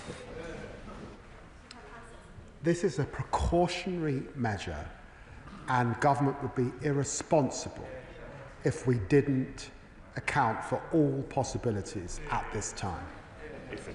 Barry Gardner. The failure to get transparent information from UNSCOM and UNMOVIC caused untold damage 22 years ago. What discussions has my right honourable friend, the Foreign Secretary, had with Director General Grossi at the International Atomic Energy Agency to ensure that there is real transparency and real information upon which we base any action? Foreign Secretary. Well, he will be pleased that I spoke to him at the beginning of last week, reassured him of our full support and thanked him for all his work that's ensuring that there is a common understanding of what Iran is doing at this time and why we have to act. Sir John Whittingdale. Does the Foreign Secretary agree that just as Russia is run by an authoritarian regime which wants to destroy its democratic neighbour Ukraine and has carried out attacks on British soil, so is Iran, run by an authoritarian regime which is out to destroy its neighbour, which is also democratic and has also carried out attacks on British soil? Is it not the case, therefore, for the same reasons we stand with Ukraine, we need to stand with Israel now? Secretary. Well, the Honourable Gentleman puts it very well, but we should also mention what they're doing to destabilise neighbouring countries with their proxies: Yemen, Syria, Lebanon, Iraq. We absolutely have to keep our guard up in relation to Iran. Baxter. Thank you, Madam Deputy Speaker. My constituents in Paisley and Renfrewshire South will be extremely concerned by these developments in the region. So I thank my right honourable friend for his statement today and the efforts he is making in terms of encouraging de-escalation. Can the Foreign Secretary assure me that this escalating conflict will not undermine the UK's efforts to end the war in Gaza, free the hostages and lift all restrictions to humanitarian aid in Palestine? Yes, I will do all I can. Lisa Roberts. It's reported that the Israeli government planned to kill the leader of Iran over the weekend. As history shows, attempts to collapse a regime with nothing to put in its place risk creating a power vacuum and state collapse. It also risks creating further waves of refugees and instability in the energy market. So what assessment has he made of these reports and the wider implications such a strategy would have on the UK? Home Secretary. Well, I'm hugely concerned about the appalling human rights record of the Iranian regime, but who runs Iran must quite properly be a matter for the people of Iran. Lillian Jones. Thank you. Does my right honourable friends agree with me that it's right the UK, as part of the international community, comes together to urge all sides to show restraint through diplomacy to prevent Iran acquiring a nuclear weapon, but it's also right that our focus is not diverted from Israel's continued assault on Gaza and the rest of occupied Palestine, and to secure the release of the hostages back to their families? Every colleague that I've spoken to over the last few days has emphasised diplomacy and de-escalation. I'd want to reassure her of that. Sir Bernard Jenkins. Thank you, Madam Deputy Speaker. Will the Foreign Secretary confirm that the State of Israel has a declared policy on their nuclear weapons of no first use, and there is no evidence that they have ever misused or threatened to misuse their nuclear weapons in any irresponsible way whatsoever. And moreover, there is in international law the right of preemptive military action. And it is hard to imagine how this would not apply in this case. Would he agree with this matter, given Iran's determination to destroy the State of Israel? Foreign Secretary. Well, the Honourable Gentleman, Right Honourable Gentleman brings tremendous experience, I'm sure, to these matters, but he'll understand it's right and appropriate that I leave this to the international lawyers. Paul Wall. Madam Deputy Speaker, the nuclear ambitions of a bloodthirsty, terrorist-sponsoring regime in Tehran pose a real threat to world peace. But, having said that, does he agree that Israel's own conduct as an increasingly rogue state when it comes to international law endangers not just the Israeli citizens, but also the Palestinian citizens of Gaza, as we've seen over the weekend, and it makes the case for a Palestinian state more urgent, not less? Foreign Secretary. Well, I'd say to my honourable friend that Israel has been raising its concerns about Iran now for years. It's an existential threat. It's one that we recognise, which is why we've been working in concert with our partners in France and Germany on this issue for so long, and it's remained a cross-party issue. Jeremy Corbyn. Thank you, Madam Deputy Speaker. This is obviously a dangerous and perilous time, and we need to do everything we can to bring about a ceasefire between Israel and Iran. Can the Foreign Secretary assure us that no British weapons or components are being used to bomb Iran, which could be used as a pretext for saying that Britain is directly involved? And what assurances has he had from the government of Israel that they will not use or even consider using in any way the nuclear weapons that they possess? Well, let me say that we've got the most robust export licensing regime in the world, and I'm proud of that, and it was a matter that this House voted on just a few years ago under the last government, and he will know that we made a decision to restrict arms sales to Israel that could be used in Gaza, and I'd refer him to the statements that I've made about Iran's nuclear intent, the work of the IEA, and the huge global concern, and the UN resolution that we secured, the UK did so much to secure just last week, Thursday. Amanda Martin. Thank you, Madam Deputy Speaker, and thank you, Foreign Secretary, for his statement and the government's calm leadership in this ever-changing and seriously concerning matters.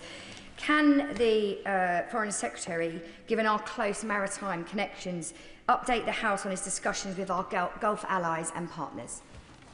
Foreign Secretary. Well, can I reassure her that I have spoken to partners in Jordan, Saudi Arabia, Oman, UAE, Qatar, Iraq, Lebanon, Israel, and been in touch, of course, with our friends in Egypt over this last period, and I will continue to do so at this time of intense diplomacy. Bob Blackman. Thank you, Madam Speaker. We knew that Iran had the ballistic missiles to hit Europe, let alone Israel or other parts of the Middle East. Last week, of course, the IAEA reported that Iran was within a whisker of producing atomic weapons. So, in the absence of diplomatic efforts and the failure to introduce the snapback mechanism, Israel had a right to react in order to protect itself. So will the Foreign Secretary now look at the diplomatic efforts to introduce the snapback mechanism, impose sanctions on Iran to ensure they cannot ever obtain nuclear weapons? Secretary. Yes, I will. Chris MacDonald. Thank you, Madam Deputy Speaker. Can I thank the Foreign Secretary for his commitment to de-escalation, and particularly thank my honourable friend, the Minister for the Middle East. As we know, he's worked so hard over the last few days. Perhaps the Foreign Secretary could say a little more about our commitments to our long-standing friends and allies in the region, particularly countries such as Bahrain. Foreign Secretary. Well, I'm so grateful for him asking that question, because this is a very tense time. If you're in Jordan, if you're in the UAE, or if you're in Saudi Arabia at this time, or Bahrain, or indeed Cyprus. And for that reason, it's hugely important that the UK meets its obligation, and that's why the Defence Secretary made the decision he did to deploy certain assets into the region. Andrew George. Madam Speaker, of course we should uphold the right of every state to live in peace. But in what way is the UK military involved in this? We've just heard that IDF soldiers have been trained on UK soil, and these are is this the same IDF that has been engaged in atrocities, including the murder of UK aid workers in Gaza? Secretary. Well, can I just say to the honourable gentleman, the UK, of course, provides military courses for our assets, but we always emphasise in all of those courses the critical importance of IHL, and it's important that we work with allies to meet the amazing standards of our own armed services, and I'm sure he wouldn't want us to depart from that. Patricia Ferguson. Thank you, Madam Deputy Speaker, and I thank my right honourable friend for his statement and for making it so clear what the UK Government's actions are.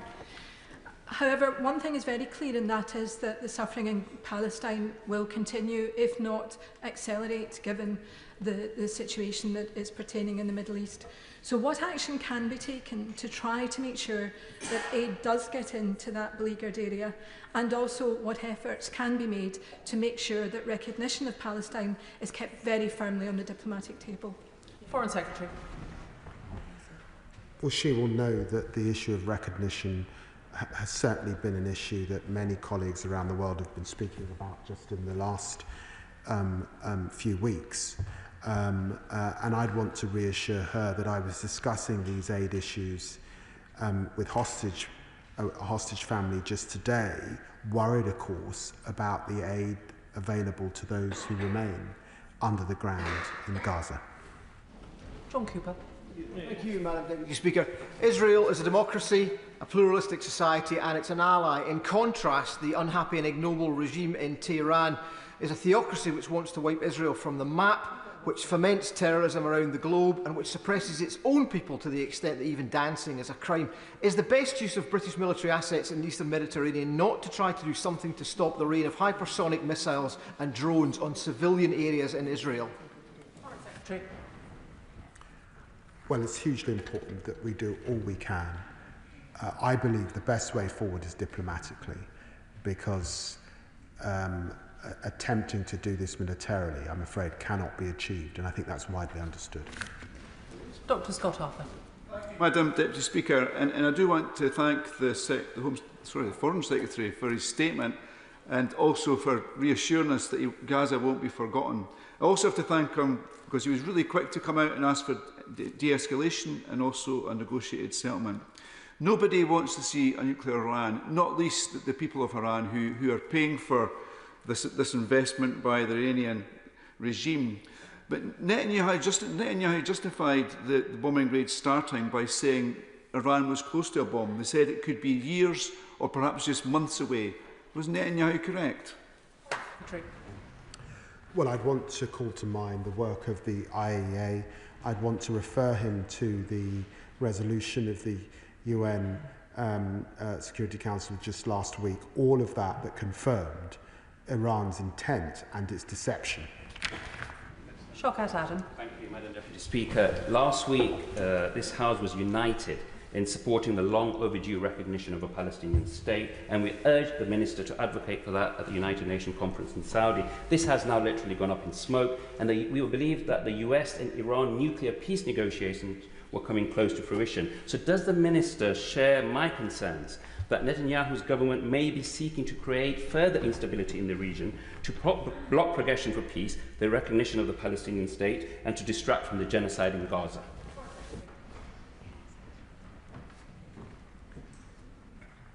I don't believe that sits behind the action that we're seeing at this time. I do believe that the way forward is de-escalation and diplomacy. Mark Seward. Thank you, Madam Deputy Speaker. A full-scale war between Israel and Iran is clearly in no one's interests, but neither is a nuclear-armed Iran. So what is the government's realistic proposal to return to diplomatic solutions as soon as possible, to get Iran to give up its nuclear weapons programme? And how realistic is it that Iran will engage in such an effort? Foreign Secretary. Well, I can confirm to the honourable gentleman that along with my colleagues in France and Germany, I expect to be engaged with Iran on this very issue in the coming hours. Nick Timothy. Thank you, Madam Speaker. The Foreign Secretary said, they just repeated it, no military threat can prevent the Iranians from acquiring nuclear weapons, but surely that is not correct. Given the danger to us all from Iran, which the Foreign Secretary did acknowledge in his statement, and its continued attempts to increase its ability to enrich uranium, will you very clearly agree with me that Israel was right to strike the nuclear sites? Foreign Secretary. The phrase that I've used about no military endeavour can achieve this without diplomacy has been used by the US and has been used by the Israelis themselves. Chris Cochran. Madam Deputy Speaker, while I deplore the alleged Israeli war crimes in Gaza, that should not cloud us from our view of the Iranian regime. As a British diplomat covering Syria, I saw how the Iranian regime was directly complicit in the torture and murder of hundreds of thousands of Syrian civilians. As a British soldier in Iraq in 2020, British Lance Corporal Brodie Gillen was killed by the Iranians a few months before I arrived. But there have been too many catastrophic British foreign policy decisions in the Middle East this century. So I commend the Foreign Secretary for his commitment to a realist and hard-headed approach. And does he agree with me that the first question for any policy choice should be asking, where does this all end? Secretary. I'm very grateful that the honourable gentleman, although new to this House, is bringing so much experience, and I do agree with the sentiment that he's exposed. Gangan Mahindra. Thank you, Madam Deputy Speaker. My constituent, Greg, has contacted me this afternoon. He's worried about his 24-year-old daughter who's in Tel Aviv on her own. What reassurance can the Foreign Secretary give to my constituents that we will repatriate British citizens as quickly as possible? Foreign Secretary. Well, I would first urge his constituents to register her presence, to recognise that we are surging staff to the region, that the way out at the moment is through Jordan, and to reach out to staff, and he can reach out on the hotline if that is what they so wish. Adnan Hussain. Thank you, Madam Deputy Speaker. Can I take the Foreign Secretary back and ask that he clarifies the nature of the Israeli military personnel training on British soil, and whether those involved are participating in operations in Gaza? If so, how does this align with the UK's international legal obligations, given that Israel faces proceedings standing accused of genocide at the ICJ, given that its leadership has arrest warrants issued against them at the ICC, and given that this government has also moved to sanction senior Israeli officials? Well, as I said before, this is an academic course, non-combat. We have extremely high standards in this country, and it's important that we share them, although in the instance that he raises, this is less than 10 people. Vicky Slade. Thank you, Madam Deputy Speaker. Given the UK's long-standing friendship with Israel, what assessment has the Foreign Secretary taken of the increased risk to our military personnel in the countries in the wider region? Well, we're at the highest level of force protection at this time because of the ongoing conflict and the dangers that exist, and it's why we emphasise de-escalation and restraint. Al Pinkerton. Thank you, Madam Deputy Speaker. A despotic Middle Eastern dictatorship a rogue state, a terrorist state perilously close to achieving a weapon of mass destruction so serious that it could disrupt the entire region. Members and right honourable members, as well as the public listening at home, may hear echoes of 2003 in that description of current events. And with talk of regime change again in the air, can I ask the Foreign Secretary what he is going to do to personally talk back the authorities in Jerusalem, in Israel, because what they're doing at the moment strikes me as providing the Iranian regime with the best possible propaganda tool that they could possibly have. Well, he's right to emphasise in his words a degree of caution.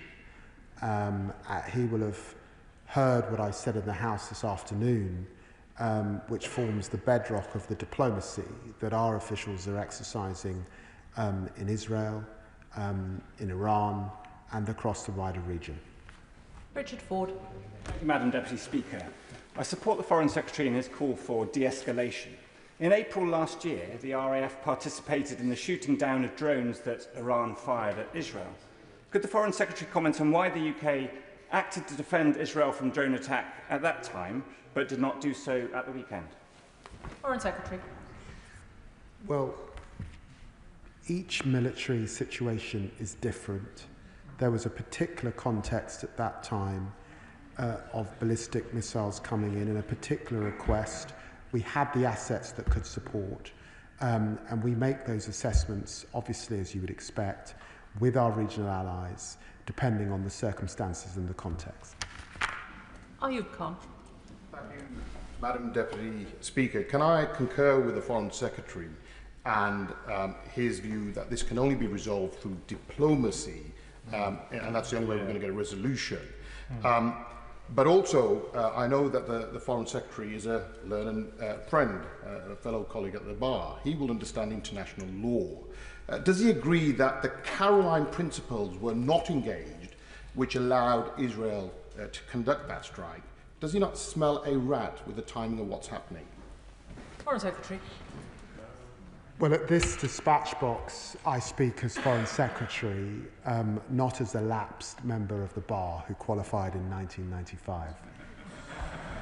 Jim Shannon. Speaker, and can I thank the Secretary of State very much for his statement. The role of the IRGC on life in Iran over the last number of years has been human rights abuses, religious freedom abuses, gender abuses, and the fact that acts of global extremism and terrorism often have their roots and support in Iran. And the war in Israel is a prime example of this. Anyone who pretends that Iran, with their nuclear potential, are in any way an innocent bystander are being deliberately dishonest. Will the Foreign Secretary commit again to working with allies such as the US to minimise bloodshed and ensure that Israel is able to remain safe and free from all attacks? Thanks so much. Foreign Secretary. Yes, I will, and the Honourable Gentleman's right to bring to mind the human rights record in Iran, and I remind the House that just 3 years ago they arrested 20,000 people, executed many. Many died, all because a young woman, Mahsa Amini, didn't cover herself up. She died in prison. That's the regime we're talking about. Can I thank the Foreign Secretary for his statement this afternoon, and I will allow a few moments for the front benches to change over.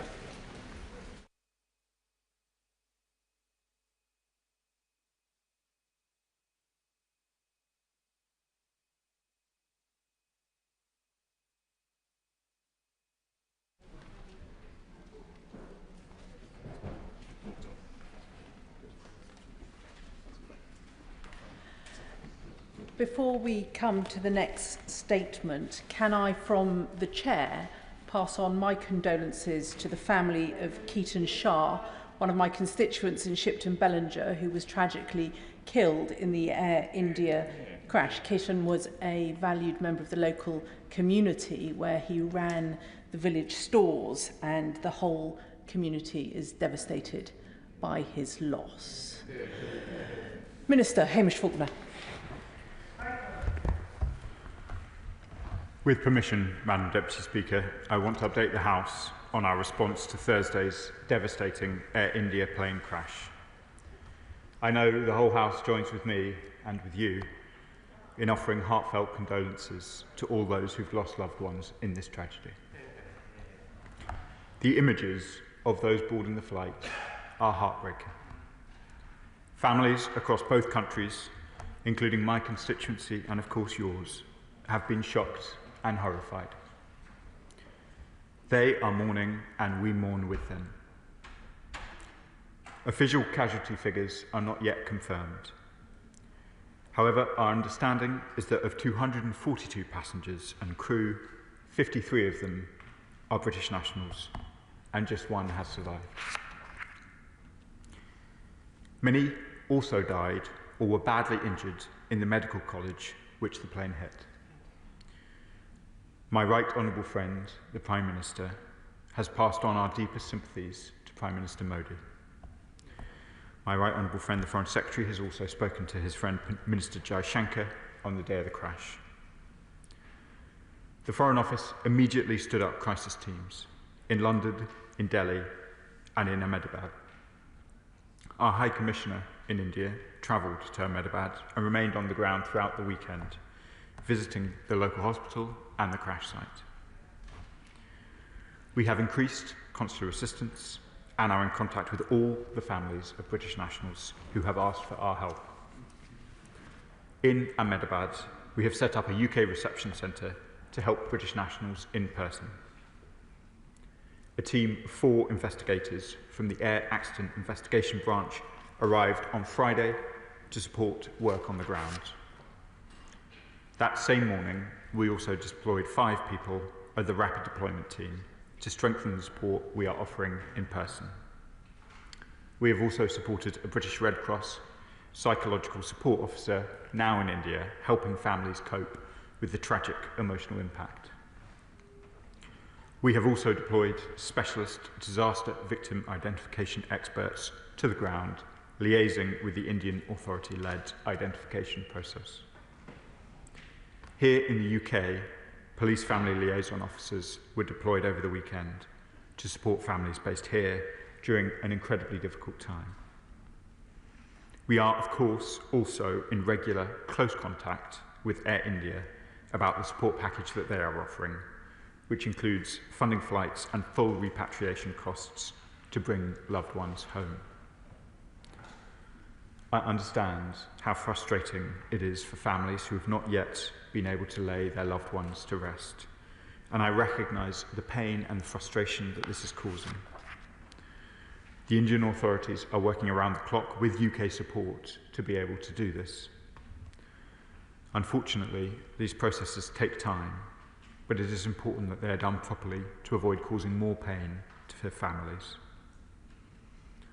At the same time, we are also, of course, focused on understanding what has happened.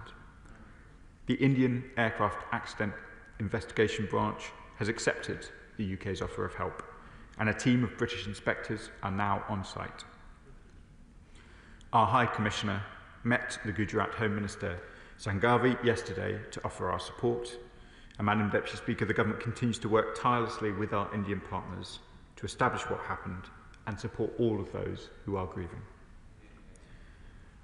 With an Indian diaspora around 2 million strong here in Britain, and with a particularly prominent Gujarati community, we feel the pain of this tragedy together. It reminds us not only of the deep personal ties between our people, but also of the strength of our partnership with India. A partnership built on trust, shared values, and mutual support in times of crisis. Just over a week ago, the Foreign Secretary was in Delhi, celebrating the conclusion of trade talks, discussing the expansion of our strategic partnership, and meeting so many dedicated to strengthening the ties between us. In the face of such profound loss, the UK stands shoulder to shoulder with India, not only in grief, but in our shared resolve to ensure that those we have lost are never forgotten. I commend the statement to the House. Shadow Foreign Secretary Priti Patel. Speaker, the tragic deaths of 242 men, women and children on Air India flight 7171 from Ahmedabad to Gatwick on Thursday, and the reports of at least 29 fatalities on the ground, are beyond distressing and upsetting. It is still difficult to comprehend the scale of this tragedy.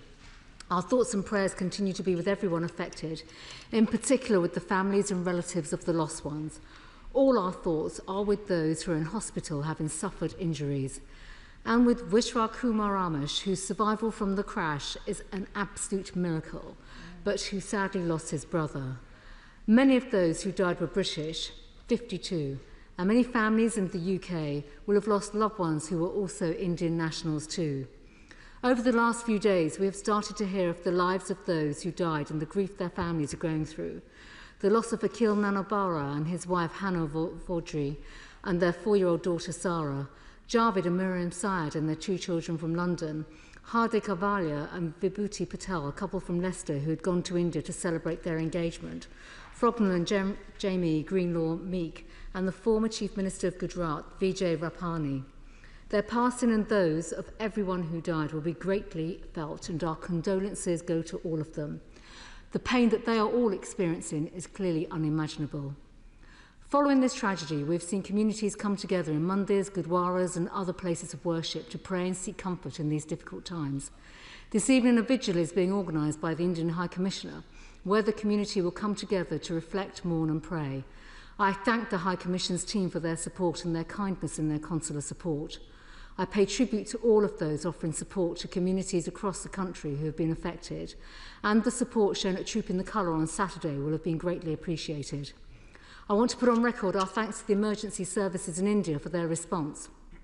Madam Deputy Speaker, the FCDO, as we have heard, has set up a reception centre at the Umaid Hotel in Ahmedabad, but concerns have been raised this afternoon that there's not enough British presence on the ground at the hospital and elsewhere where families are going to identify their loved ones.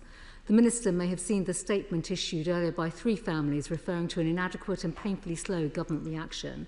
They also said no UK leadership or medical teams and no crisis professionals are stationed at the hospital. And clearly they are asking the government to step up its presence on the ground in Ahmedabad. I know the Minister has already said that this is incredibly delicate and difficult, and we all understand that. What is the Minister's response following that statement this afternoon? And will changes be made to provide the assistance needed? Because it is deeply harrowing and very difficult, and we all understand the circumstances in which the local hospital and the mortuary are operating within. And can he guarantee consular support will be in place for as long as necessary? The pain families are going through is unimaginable, and identifying and returning bodies of their loved ones to enable funerals is clearly going to take some time. Forensics are obviously being used to help identify bodies, and families will be providing samples to help with that awful process. Can the Minister give an update on any support the UK is providing to help with this process and in also some of this forensic work that needs to take place? Does the Minister know at this stage how many bodies have been identified? And can he give assurances that the work that is taking place across government and with local authorities and schools in the communities affected here in the UK will ensure that counselling and trauma support services are available, especially for children who will have lost very close family members? The families affected deserve answers to know what happened to the plane, and thoughts are turning to those investigations that are taking place. We know it's early days yet, but can the Minister give details of any conversations that have taken place with counterparts in India with regards to the investigations, and also with Boeing? We welcome the involvement of 4 officials from our Air Accidents Investigation Branch. Can the Minister give assurances that they will have the support and resources they need to assist Indian authorities? On the cause of the crash, will the Minister give an assurance that the UK government will work with India to get answers and provide updates to the families in particular? Madam Deputy Speaker, last Thursday was a dark, sad and traumatic day for India, the UK and all those affected wherever they are in the world. And I'm sure we all speak for the whole House when I say that we stand with them in seeking answers. We stand with them in working to give them the support they need, and we stand with them in mourning the sad deaths of their loved ones. Minister. I thank the Shadow Foreign Secretary for the tone of the questions. She rightly points to the scale. This is the single largest loss of British life in an aviation accident since 9/11, and I think one of the single largest losses of British national life overseas in one incident for a long time. 10 years ago, practically this month, I was, as part of the diplomatic service, on the ground in Sousse after a terrible tragedy then. I know well the agony for families seeking to pick up the pieces after an incident like this. She asks the important question about the mortuary process, particularly traumatic in somebody else's country, and I can confirm that any British national who wishes the consular assistance to go through that process will have it from my officials. She raises, rightly, the questions that have been raised by some of the families about the location of our reception centre and the presence at the hospital. Since becoming aware of those reports, I've sent officials to the hospital. We're not aware at the moment of British nationals congregating there. I've asked officials to review the signage and general arrangements to ensure that people know where our reception centre is. The hotel, the Ahmed Hotel, where our reception centre is close to the airport because we thought that would be the best place to receive British nationals rather than the hospital where, tragically, there are no living British nationals. But we keep these questions under review, as I know from my own experience. In tragedies like this, it is difficult to get the assistance that British nationals need right first time, and we will learn lessons as each step goes through. And I've spoken to some of the families who made some of these points this afternoon. Chair of the Foreign Affairs Committee, Dame Emily Thornbury. Thank you very much, Deputy Speaker. Would the Minister please convey the gratitude of this House to the members of the Foreign Office and to the police officers who've had such difficult work that they've had to do on behalf of all of us. Public service can be very hard sometimes, but we are very grateful. Yeah. I'm very grateful to my right honourable friend for those remarks. Both the family liaison officers and indeed the consular staff on the ground are trying to stand with British nationals during some of the darkest moments, and their work is, exactly as my right honourable friends, very hard, and we will stay with, as the Shadow Foreign Secretary asked, those affected by this situation for as long as it takes. Lib Dem spokesperson Helen Maguire. Thank you, Madam Deputy Speaker, and thank you to the Minister for the advance sight of his statement. I want to begin by associating myself with his remarks and those of other colleagues in the House as to our collective grief and shock that so many lives have been lost in this appalling crash, including 53 UK citizens. I want to also express my condolences for the families of all those who lost their lives in this tragedy. This will be utterly devastating for them, and it's vital that the government ensures they are fully supported. What reassurances can the Minister provide that each of the families is receiving the support that they need and has been kept updated with any and all new developments relating to the crash? Reports suggest that investigators have now recovered the cockpit voice recorder from the flight, which should provide crucial new insights into why the plane went down. British and American teams are also on the ground supporting India's Aircraft Accident Investigation Bureau in the inquiry into the cause of the crash. I want to thank them both for their work and ask the Minister what steps his department is taking to support them and other investigators to ensure that no stone is left unturned in the search for answers. A British citizen, Vishwas Kumar Ramesh, was the only survivor of the crash. I know I speak for the whole House in expressing our relief that he is alive, but also recognise what a traumatic experience this will have been for him, including having to come to terms with the loss of his brother, AJ, who was also on the flight. Can the government outline what support it is providing Mr Ramesh and his family, both to enable his physical recovery and access to wider support? Minister. I thank the Honourable Lady for the question. I'm sure she'll understand why I declined to comment too much on Mr Ramesh's case in detail in this House, but we can all only imagine the agonies that he and others affected by the incident will be feeling. I won't comment too much on the investigation. It is ongoing. It will be a complex operation, and I know that our air accident investigation branch is amongst the best in the world and will do everything that they can, and they are fully supported by our High Commissioner in India and the Foreign Office to be able to do that vital work. As she says, the black box has been retrieved and further insights will no doubt be gleaned over time. Preet Corgill. Thank you, Madam Deputy Speaker, and I'm deeply shocked and saddened by the tragic Air India crash in Gujarat, and my thoughts are with the victims, their families and all those affected both in India and here in the UK. Air India is an important operator for many of my constituents, especially in the Indian diaspora. Around 100 Air India flights arrive to Birmingham Airport every month. What reassurances can the Minister provide my constituents that the UK Government is supporting efforts to determine the cause of the Air India crash with our Indian counterparts? Madam Deputy Speaker, as I said, British investigators are now in India working with the Indian authorities, and we are also in direct contact with Air India. Bob Blackman. Thank you, Madam Deputy Speaker. Around 30% of my constituents emanate from Gujarat originally. And on Saturday, we came together in one of the Hindu temples with the Interfaith Council, with people of all religions and none, expressing their condolences. That's a temple where 20 people have lost relatives.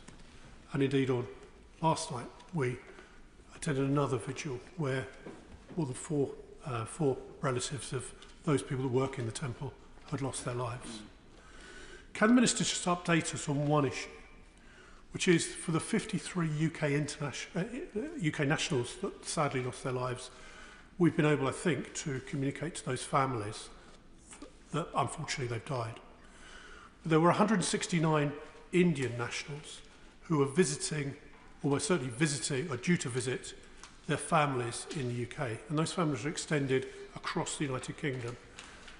Has the FCDO been able to advise those families, I'm afraid, of the loss of those lives, so that instead of being literally by the telephone waiting in hope that their relatives weren't on the plane, that they know the certain outcome? Madam Deputy Speaker, I'm very happy to talk to the Honourable Member about the particulars of the cases he's referring to. We will, of course, do everything we can to try and minimise uncertainty. Thank you, Madam Deputy Speaker. Madam Deputy Speaker, I think all members will think about the victims in their thoughts and prayers. I'd like to thank the firefighters, the first responders, the emergency service workers who helped out at the crash. On Saturday at Manchester Cathedral, the Mahatma Gandhi statue, there was a vigil held, and I was one of the speakers, including the Honourable Member for Manchester, Rusholme and Bolton West. We had prayers from a local Hindu priest, an imam, a member of the Sikh community, and the Dean of Manchester Cathedral. I know the Minister mentioned the British High Commissioner in India, Her Excellency Linda Cameron. She's doing a very important job. Can I have assurance from the Minister that the FCDO team, the High Commissioner's team in Delhi, but also the Deputy High Commissioner in Ahmedabad, will have all the support, the resources that they need to make sure that people have the support, the victims and the families? Madam Deputy Speaker, I've spoken to our High Commissioner this afternoon, and indeed the team on the ground, to ensure that we have adequate resources in place, including at the places where British nationals and their families might be congregating, in order to ensure that we're able to provide the best possible support to families affected. Gagan Mahindra. Thank you, Madam Deputy Speaker. Unfortunately, several of my residents have been directly affected by Thursday's air crash. But can I place on record my gratitude to local community leaders like Councillor Vishal Patel for offering support and organising events such as the vigil I attended on Friday to allow those affected to come together and grieve. Councillor Patel has raised one tragic case with me, though, in which the wife of one of my constituents passed away, leaving behind him and his 2 children. He is currently relying on his mother to help with childcare support around his shift work, but she does not have permanent residence in the UK. Can I ask the Minister what will happen to those who have lost loved ones who they or their family rely on for care, who will now need to look to other members of their extended families to support them?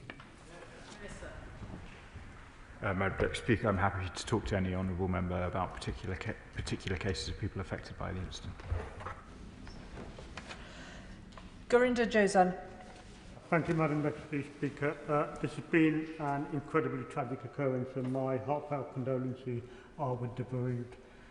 Considering the involvement of the UK Air Accidents Investigation Branch, can the Minister give further information about UK role in the ongoing investigation, and how will it ensure that the questions of families and relatives are answered, ensuring transparency and accountability in the process?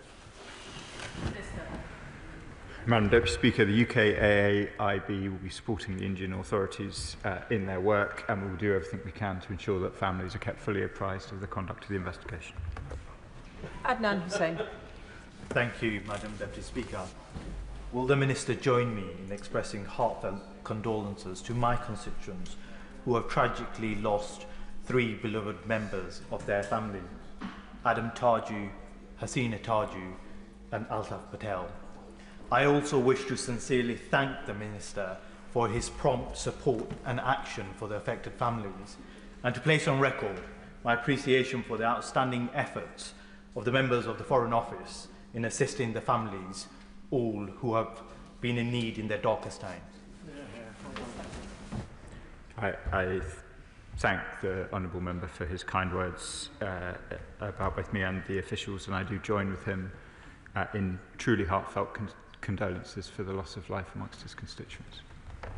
So, John Joseph. Thank you, Madam Deputy Speaker. I want to extend my heartfelt sympathies to all those, including the many British and Indian families who have lost loved ones. The UK and India are closely connected, and there are many people in both our countries who are grieving after this dreadful crash. I would also like to take this opportunity to pay tribute to the Foreign Office staff who have been working both in the UK and India to support the families and loved ones of all those impacted. I understand that currently around 120 victims have been formally identified using DNA samples.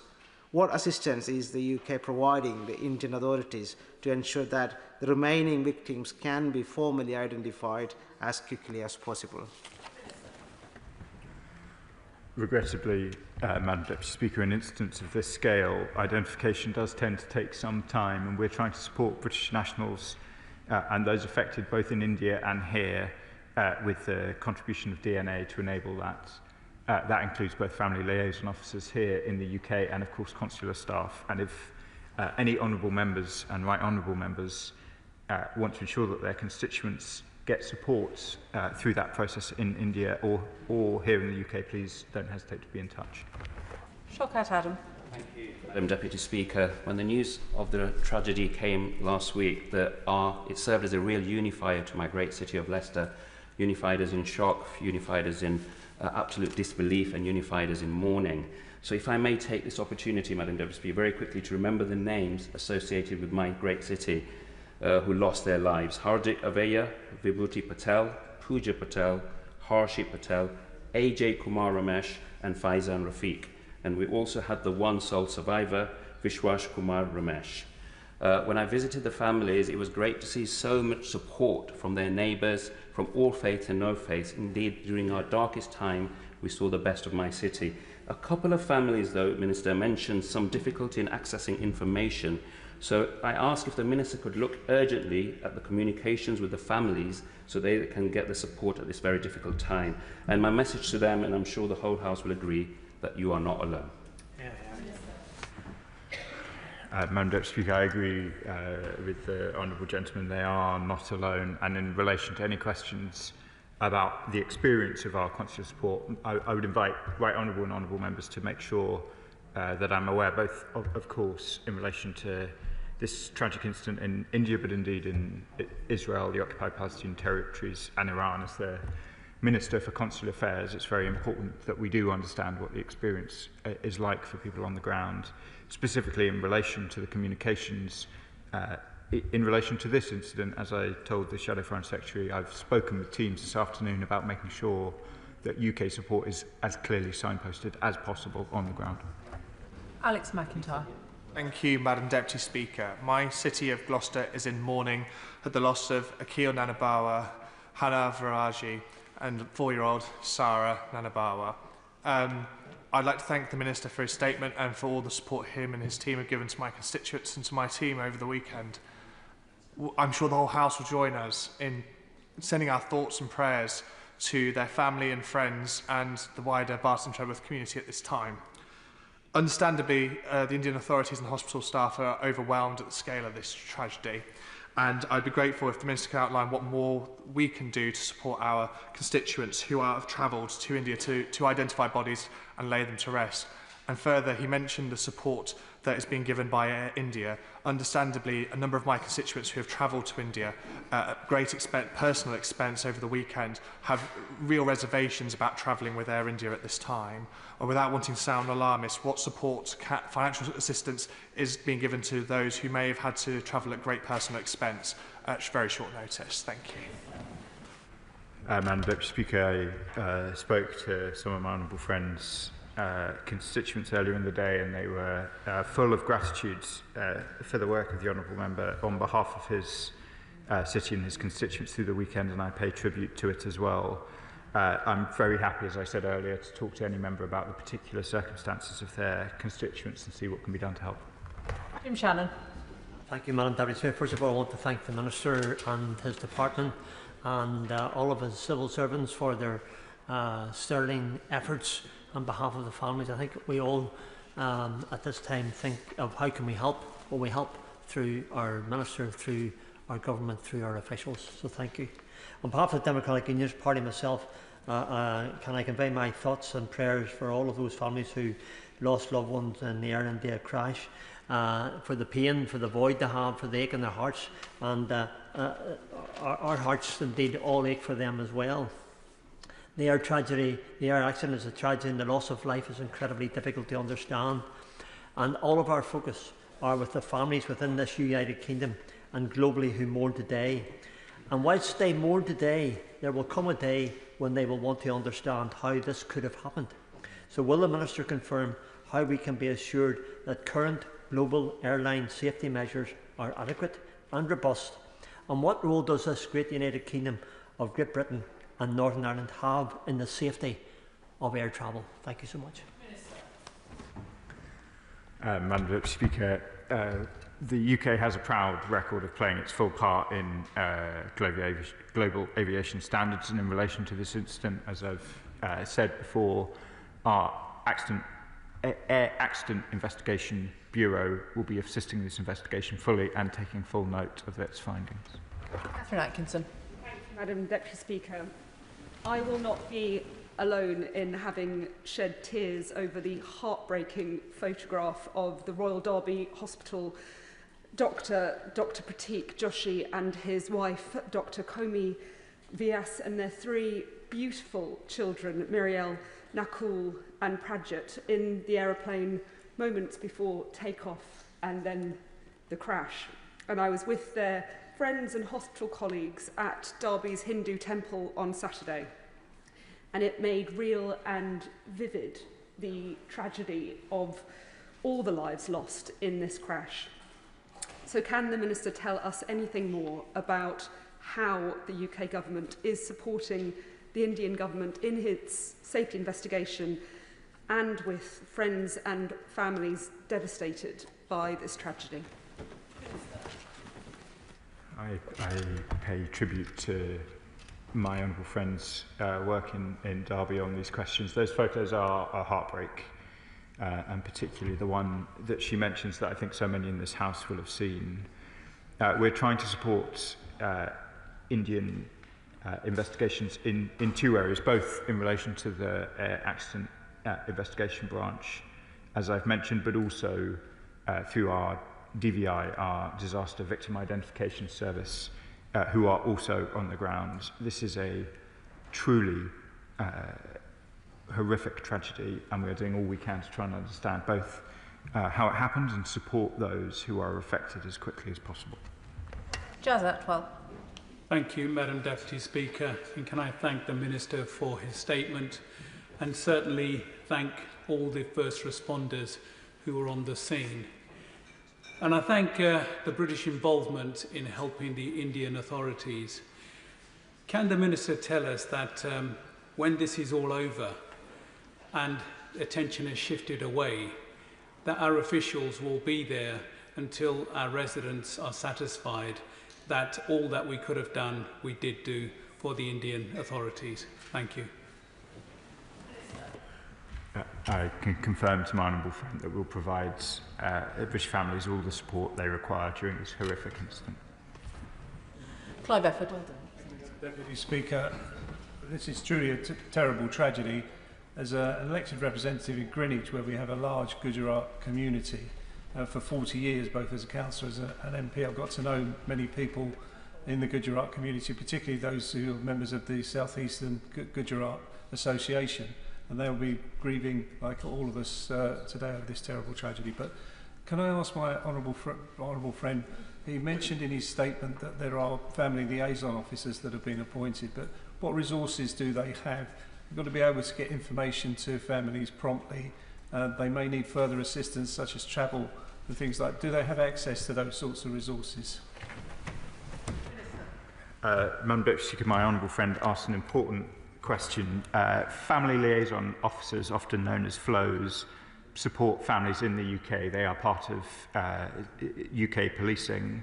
They always have an ability to talk to my officials, the consular officials who take care of British nationals overseas. We always try to ensure that the relationship between consular and FLOs works as smoothly as possible in order that families are provided the full support of the UK. And if there are any questions that families have in the UK or overseas about how that operates, then I'm very happy to talk to my colleagues about them.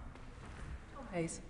Thank you, Madam Deputy Speaker. On behalf of my constituents, can I thank you for your moving eulogy to Mr Shah, who lived in Southbourne in my constituency of Bournemouth East for more than a decade. Many of my constituents remember Mr Shah, they mourn Mr Shah's passing, and they send their love to his family. Bournemouth and India have a deep bond. Britain and India have a deep bond. Can my honourable friend the Minister outline what he is doing to make sure that everybody affected by this tragedy is getting the support they need?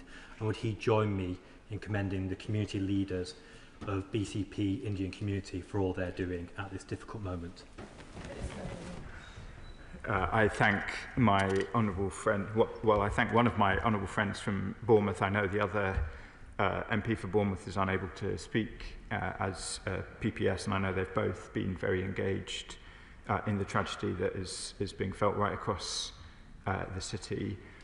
We are doing everything that we can to support those both in India and here in the UK, and we will continue to do so until people have navigated the full depths of this tragedy. And I'm conscious particularly for those going through the difficult but necessarily time-consuming process of identifying remains. Barry Gardner. The Minister will be aware that as we speak, the Indian High Commission in London is holding a commemoration service for those who have been lost.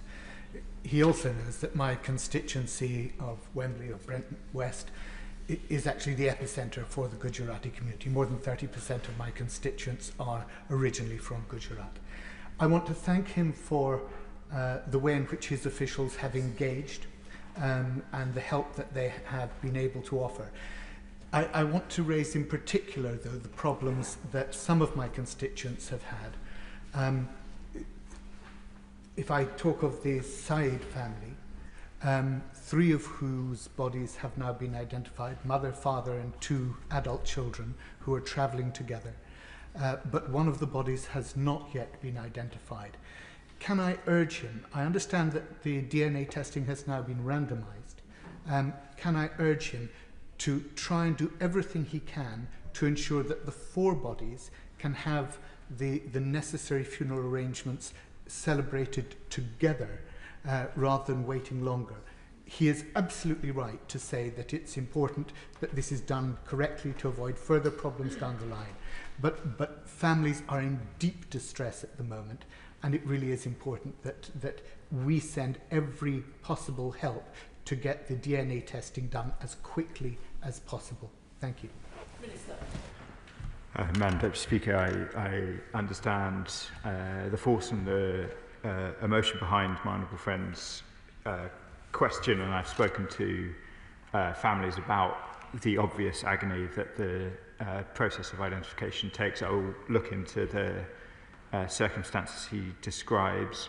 But while I'm at the dispatch box, let me also, since he mentions the Indian High Commission, pass on my thanks to the Indian High Commission here, who have worked hard in order particularly to facilitate visas rapidly for family members able to go out and see their loved ones. Danny Beales. Thank you, Madam Deputy Speaker. My constituency in Uxbridge and South Ryesop has a very significant Indian community, and there's been collective grief and dismay at these tragic events, and they, as I, would welcome the Minister's condolences today to the families affected both here in the UK and in India. I welcome the statement today and the Minister's confirmation of support on the ground for families affected, but I would ask the Minister if he will keep under review the consulate's resources, both in its capacity and locations of support as the events unfold. And secondly, again, I welcome the commitment and confirmation that British crash investigators are on site to provide support. I'd like to further ask the Minister to confirm that he's in close dialogue with the Department for Transport to ensure all UK resources and expertise in this area are available and can be deployed to get the families the answers that they much deserve. I can confirm to my honourable friend that we will of course keep our consular response under review as events developed, and I can also confirm that we remain in close coordination between the Foreign Office and the Department for Transport, and both I, the Foreign Secretary, and the Secretary of State for Transport were in the very first Ministerial Cobra in response to this incident, and I know she is keeping a very close engagement in these issues. Sarah Coombs. Thank you, Madam Deputy Speaker. This Air India crash was a devastating tragedy, and my thoughts are with all those who were affected. Many of my constituents in West Bromwich have family in India, and they are deeply shaken and saddened by what has happened. I'm grateful for the Minister for setting out all the work that the British government has done in association with the Indian government to support at this terrible time. You've mentioned our aviation experts who are on hand. Can you say a bit more about our ongoing support for the Indian government and how we can give my constituents in West Bromwich confidence when they go and visit their family in India? I thank my honourable friend for the question. I set out some of the detail around our support to the Indian government. The High Commissioner remains in regular dialogue with the Indian authorities and indeed met with Prime Minister Modi to discuss this case in recent days. We will continue to do all that we can so that your constituents, so that my honourable friend's constituents, apologies Madam Deputy Speaker, it's obviously contagious, so that my honourable friend's constituents and all constituents across the House can feel confident. Thank you, Madam Deputy Speaker. This is a terrible tragedy, and I join the Minister in paying my respects to those who have lost their lives, and also my condolences to friends and family members who have had their lives literally ripped apart by this terrible tragedy. Can I ask the Minister for further detail on what the UK government will be doing with the Indian government to understand how this tragedy happened and what we can do to prevent something as awful as this happening again? Madam Deputy Speaker, the AAIB will be playing their full role, and we will consider the findings of the Indian and British and American supporters investigation fully and obviously take any actions required. Mark Seward. Thank you, Madam Deputy Speaker. Can I associate myself with the comments of the Minister, the Shadow Foreign Secretary and many others across this House in expressing condolences? My thoughts have been with the families and friends, the people who've lost loved ones in the India air crash. Now, I represent a lot of people in Leeds southwestern Morley, and that includes a group of wonderful families who organise under the name Morley Indians. They've sent me here today with a couple of questions for the Minister. So on behalf of one of their representatives, can I ask, what support is the UK government providing to the families in the UK who have lost loved ones? And in addition to that, what support can the government provide the wider community following the impacts of this horrific crash? Madam Deputy Speaker, for families who have chosen to remain in the UK, then a family liaison officer has been appointed by their relevant police force, who should have been in contact over the weekend. If there's any honourable or right honourable members who think there is any gaps in that, I would invite them to be in touch with me. But hopefully, every affected family will have now heard either from the Foreign Office or from their relevant police force if they're in the UK, and we'll continue to keep all of that support under review. Thank I you. thank the Minister for his statement this evening. Can I ask any members who are leaving to do so quickly and quietly before I move on to the next business?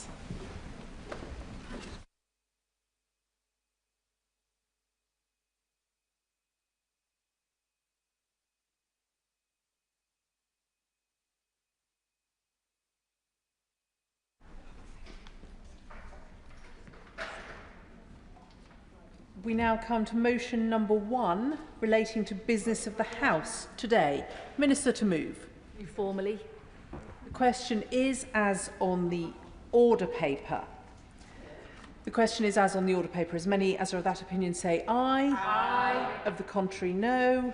I think the ayes have it. The ayes have it. We now come to motion number 2 on Independent Complaints and Grievance Scheme, Policy Framework and Assurance Board, as on the order paper. I inform the House that the Speaker has selected the following amendments as listed on the order paper: A, B, C, D and E. I call the Leader of the House to move the motion. Lucy Powell. Thank you very much, Madam Deputy Speaker. I beg to move the motion standing in my name. The establishment of the Independent Complaints and Grievance Scheme, known as the ICGS, the first scheme of its kind in any legislature in the world, was an important step forward in tackling inappropriate behaviour in Parliament. Its establishment was agreed in 2018 with cross-party support. The ICGS provides a dedicated independent mechanism for handling complaints of bullying, harassment or sexual misconduct in both houses. It deals with those complaints assiduously and anonymously with a professional, well-resourced team and has a range of appropriate sanctions and mechanisms at its disposal. The ICGS works alongside the independent expert panel which determines appeals and sanctions for cases that have been brought against members of Parliament. These arrangements ensure complaints are investigated fairly, objectively and to a high standard. The ICGS has been an important driver in establishing high standards and improved culture in Parliament, and we should all support it. I thank the ICGS for its continued work and in particular the contribution of its director, Thea Walton, who will be stepping down from her role later this year. Last year, Parliament published the findings of an independent review into the effectiveness of the ICGS conducted by Paul Kernahan. The review broadly praised the ICGS's performance, with Kernahan being clear the ICGS is making a difference to standards in Parliament, and it has demonstrated its ability to hold people to account for unacceptable behaviour. He said, and I quote, that the ICGS is something the parliamentary community should take pride in. The review found that the scheme has continued to take positive steps to improve timeliness and the quality of its service. Of course, there's always more work to be done. Its ambition should, rightly, to be the gold standard in workplace grievance schemes. In total, the review made 26 recommendations. Of these, 8 have already been delivered and a further 8 will be taken forward should the motion before the House today be agreed. Work on the remaining recommendations is underway. These are recommendations from an independent review of the independent grievance scheme of this House. They really shouldn't be contentious. Kernahan's first recommendation is to consolidate the various policy and procedure documents into one policy document and one procedure document. And secondly, that the existing ICGS Assurance Group should become a permanent ICGS Assurance Board. The assurance... Yes? I thank the Leader of the House for giving way. I'm looking through this document and also the opposition's amendments, and 2 of the amendments they put forward talk about the size of the ICG Assurance Board, and in particular adding 2 members. But is it the feeling of the independent evaluation of the independent process that actually this is the right size and we don't need those amendments?